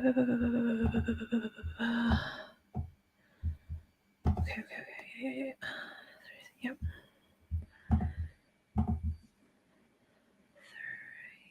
Yeah. Okay. So, yeah, I wanted just to check your age and things like that. So, you're currently 36 and you'll be coming 37 on your next birthday. Right. With then 36, so this year for you, the first house has been very much activated. So I think that indeed what's being ushered in is that of desire, that of your goals, your life path, your direction, more of these new beginnings, right? There's a new beginning, a new cycle that's being ushered in here. And the exciting thing I think about all of this is whenever you turn 37, the second house, right? So the second house is certainly activated. Therefore, we're going to see major shifts and developments to do with your finances, your resources, your spending habits, things like that. Now, the important thing to note about this is that as the North Node comes into the 11th, well, Jupiter is going to turn direct not too long after that move. And Jupiter is one of the dispositors of the North Node. So, this calling stuff that I previously mentioned, right? This call to action stuff with the North Node, feelings of fulfillment when you follow the North Node, I think such matters will relate to that of your financial growth or earning potential, or maybe, this could be more about your self-worth. This could be more about your self-esteem, your attitudes there when it comes to your body, and especially here thinking about how you speak to yourself with Gemini in the second. To also further add to this, Chiron is in the second. So Chiron, of course, can act as that wound. It can be that pretty sensitive spot in the chart. It can show us where we've been wounded, where we've been hurt. So maybe a part of Jupiter moving towards Chiron over the next coming months in combination with the North Node, so this nodal return, I think it's going to be quite exciting, actually. I think it's going to be a very healing time, maybe very therapeutic in many ways, maybe a time period for you to release something, to shed old skin, to embrace yourself, to embrace your body, to embrace your worth, to connect more so perhaps with your body or with your mind, maybe to do a lot of learning and to gather more information, to enhance your knowledge in some way, shape, or form. Such matters, again, could be related to finances, financial gain, maybe even with Mercury, the very ruler of your second house. Mercury's in Aquarius. So, hey, this could be about a kind of career renewal or a career transition, you thinking differently about the next step. And to put career to the side for a moment, perhaps it's just that you're going to want to align yourself with the things that really speak to your originality. They speak to your greater curiosity, your greater vision. Think also about how Pluto is there in Aquarius and it's conjunct Mercury. So already we're seeing major transformations to do with your mindset, your mental, so your views, basically, your mindset, basically, to do with success. We could see some renewal to do with the very meaning of success and achievement and accomplishment. To further even add to this, let's consider how the South Node is going to come into Virgo in the 5th. So as the North Node comes into the 11th, and there could be, yes, what feels like this higher calling to do with community, teams, groups. Really, what I'm seeing here is following a path that it doesn't necessarily lead to anywhere. And I don't mean this, hopefully I'm not meaning this in a super blinded way, but it's more about trusting in the unknown, trusting in the unfamiliar. But whilst all this is happening, more collectively, more within the group, friendships, teams, the South Node joins with the moon in the 5th. And I think what that could indicate is some form of release to do with any like overwhelming nerves or tension in the body. Think about even how anxieties there with Virgo, trying to control things, micromanaging things, finding the fault, fussing about things. But the moon is also making that square to Chiron. And so this is also a part of this healing process, connecting with your body in a whole different way. I just see this as you being more more flexible. It's like you'll be a bit more mobile, movable, and just going with it. Trying not to judge, trying not to know the answer, so to speak, but actually to be able to let go, to embrace the unknown and be excited about potential new developments there. Also, you wanted to know about this Saturn square. So just give me a moment whilst I address Saturn. Yeah, so Saturn is basically right here. Well, in all fairness, we do see a bit of a grand cross happening between the mutable signs. So we could see this scattered energy, this very adaptable energy, maybe very changeable energy when it comes to things like your finances, shared resources, how those things are even tied to institutions, companies, organizations. There could be even some changes to do with your very self-expression throughout it all.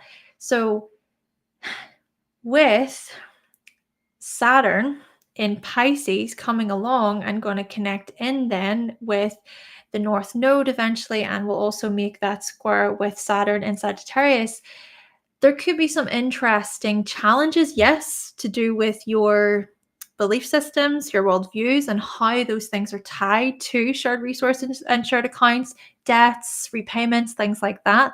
But also, it's an opportunity to grow. It's an opportunity to rise to the occasion, to step up to a potential challenge. And maybe it will feel like a big part of the things that you once believed in. Well, it's not almost like they fade away. Of course, it's still like they're a part of you, but what I'm getting from this is just such a major shift to do with your identity. Major identity changes. It's just, I'm trying to combine this with all of those other moving parts with this first house annual perfection and then coming into the second, even Uranus, right? Uranus is conjunct Saturn. So we could see indeed significant changes that are very unexpected, shakeups, breakthroughs to do with your sense of self, these transformations that you will experience. And also think about it as Venus, which is your chart ruler. Venus is in Aquarius and making that sextile with Saturn and Uranus. So indeed, what I'm getting from this is you reinventing yourself, almost like your trajectory, your life's trajectory changes. And what I'm also going to suggest here is that with the eighth house being impacted or sort of being a part of this, this is very much about your transformations to do with maybe travel, belief systems, your worldviews. Could be some legal matters that come up that you address. Hey, you know what, Mercury retrograde right now in the eighth house for you. Maybe it is that you're trying to go over some previous ideas, or you're making sure that you're double checking documents, important documents there when it comes to shared accounts. Maybe business is a big part of this story as well for you. Yeah, naturally, Saturn does rule your sun, right? It's the dispositor of your sun in Capricorn and your midheavens also in Capricorn. So we do see when it comes to you that you are a very ambitious individual. And when it comes to doing the heavy stuff, doing the work, you're willing to be disciplined enough there. So again, with Saturn ruling that Capricorn energy for you, this is where we're seeing the notable transformations, especially whenever Saturn does create that square. And that could be a big sort of, how do we say, like an overhaul, or I'm trying to find the word, that just a significant change or renewal to do with your spiritual values. It's almost like what you thought you believed in changes in such a complex and dynamic way. And then you see the world through a different lens. Okay. So thank you, Stephanie. And there's so much more, of course, that could be said when it comes to a reading, but these are shorter readings. So I just hope that you were able to benefit in some way, shape, or form from the information. Lastly, then, we have you, Joseline. Let's explore your chart. Thank you so much, Stephanie.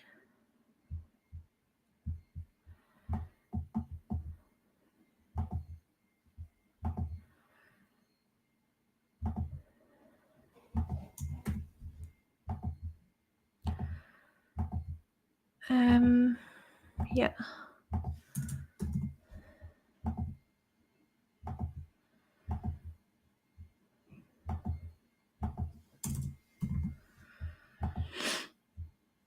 PM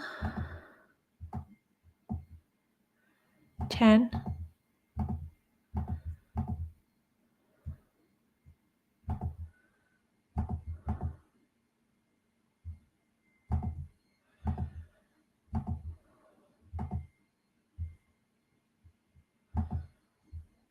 Yeah.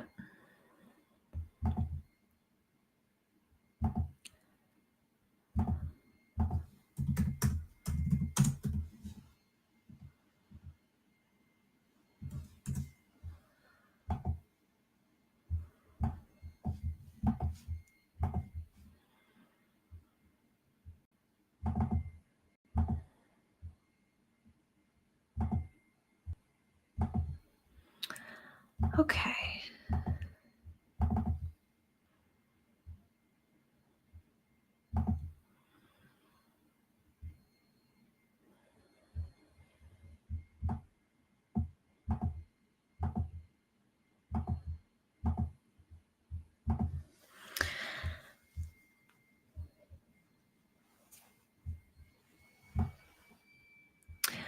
Stephanie, thank you very, very much. Thank you for your feedback.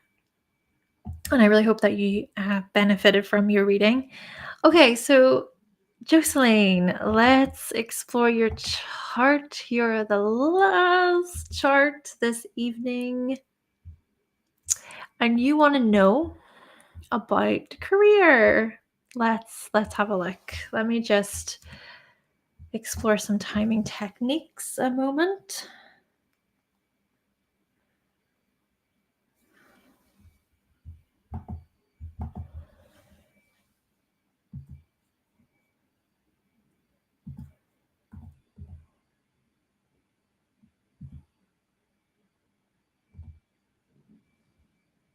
Oh, okay.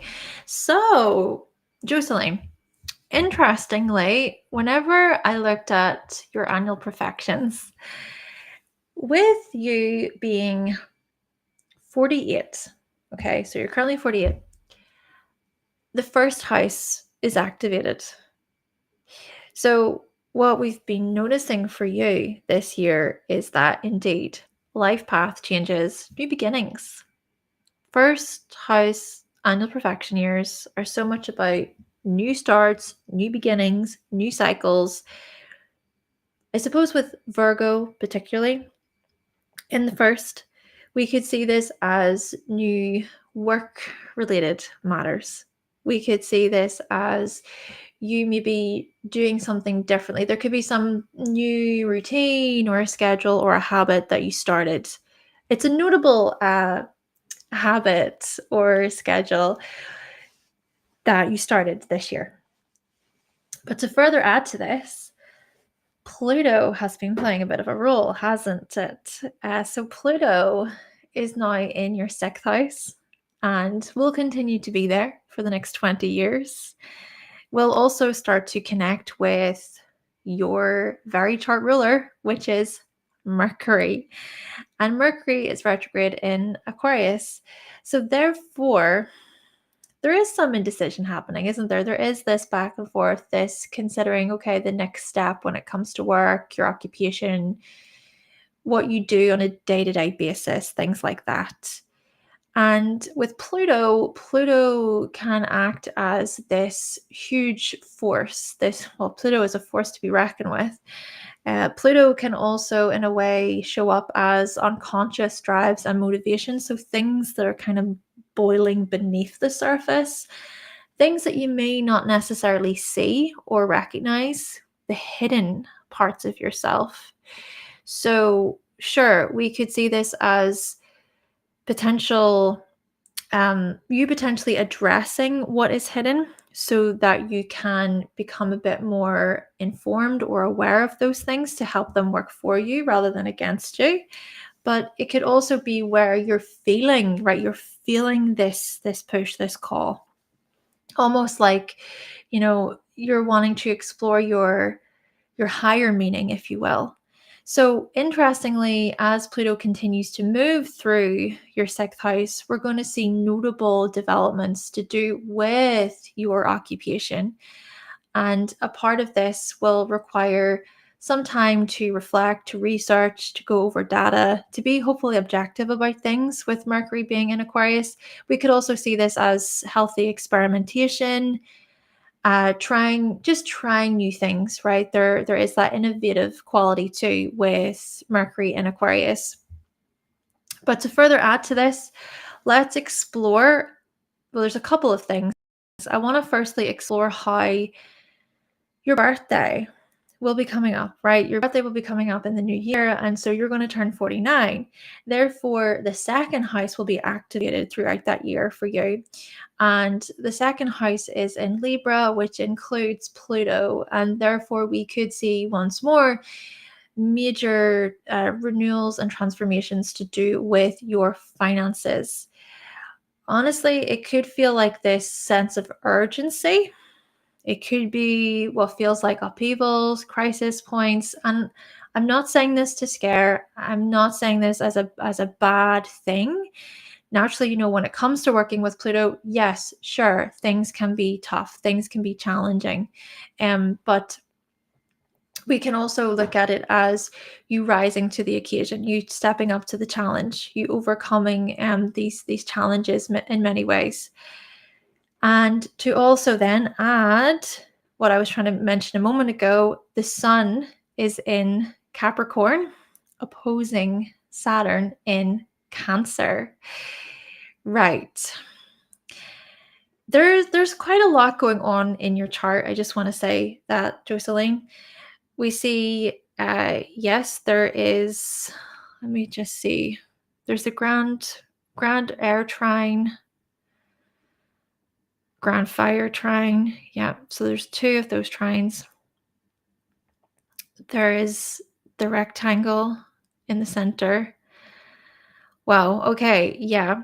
There's a lot going on. I mean, you have so many planets just scattered across these houses. And so with that, maybe for you, it can be difficult to focus in on one thing. Maybe you tend to have a lot of projects going on at once. We think about multiples here, but we also think about your curiosity in this way, your openness to explore, to be open to changes in other projects. But like I was saying, there is that opposition between the Sun and Saturn. So with this opposition, perhaps it can feel at times like it's difficult to get the ball rolling, right? The sun in Capricorn indicates to me that yes, sure, a big part of your personality is that you can be very dedicated and hardworking. But Saturn opposite is also acting as this security, this emotional security challenge, I think. Maybe a part of it is about worry or fear, or a part of it is some resistance within groups and teams. Maybe this is a part of your biggest challenge in this life, if you will, is how to address your dedication to a cause, a movement, a charity, a group, an organization, a team. But yet there's so much more, because Mars is in Gemini in the 10th and it's retrograde.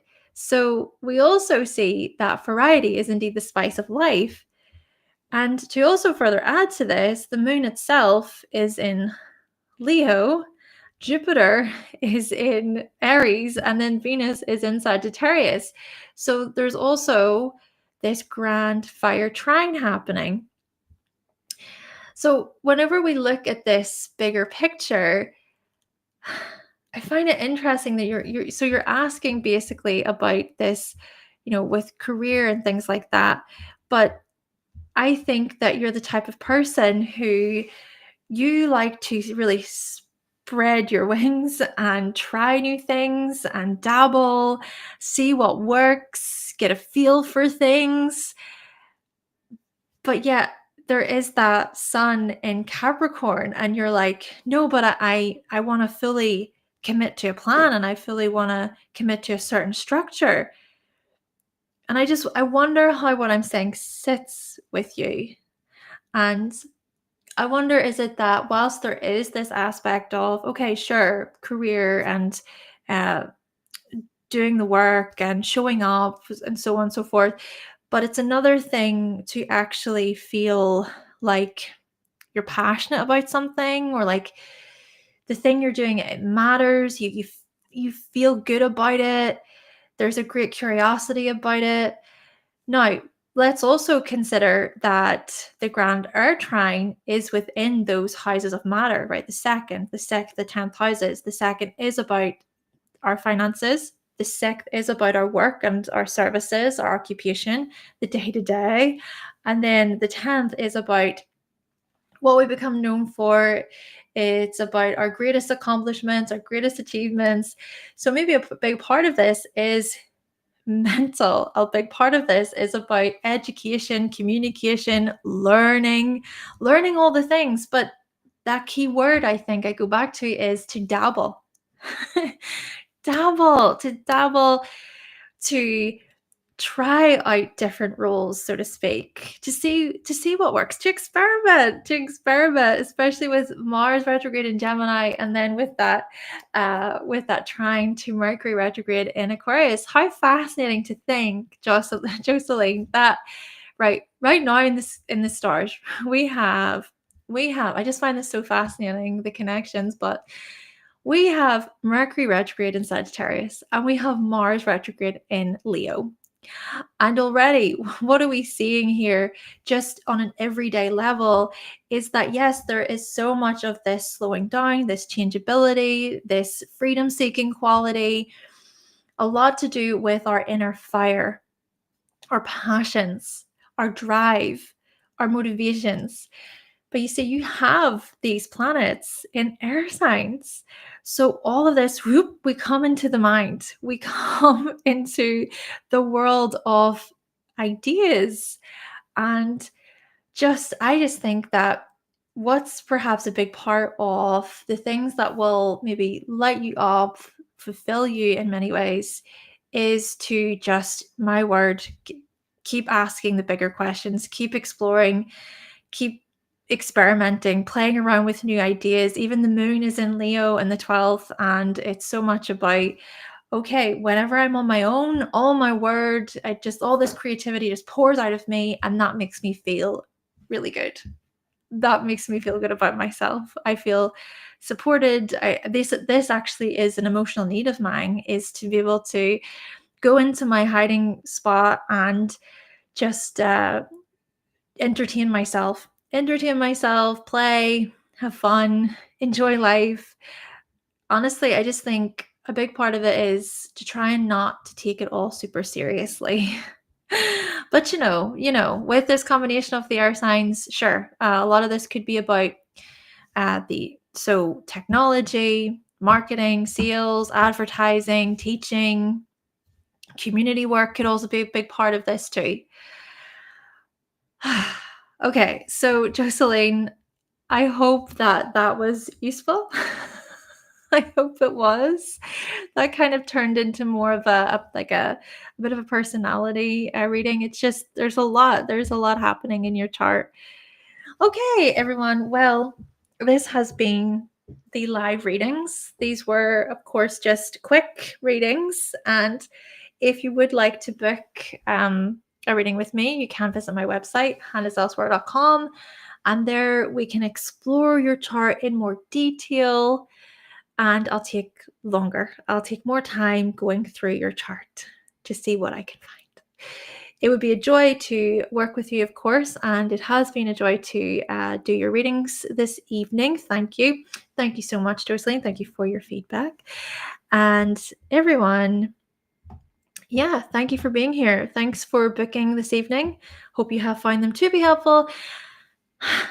And I'll let you know when I'm back. We will see. We will see. Yes, happy holidays. Yes, you know what? Happy holidays, everyone. Merry Christmas to those of you who celebrate. Hope you have a great holiday season. Capricorn season is just around the corner as well, right? Brilliant. Okay. Talk to you all very soon. I'll be back with another video. Bye, everyone.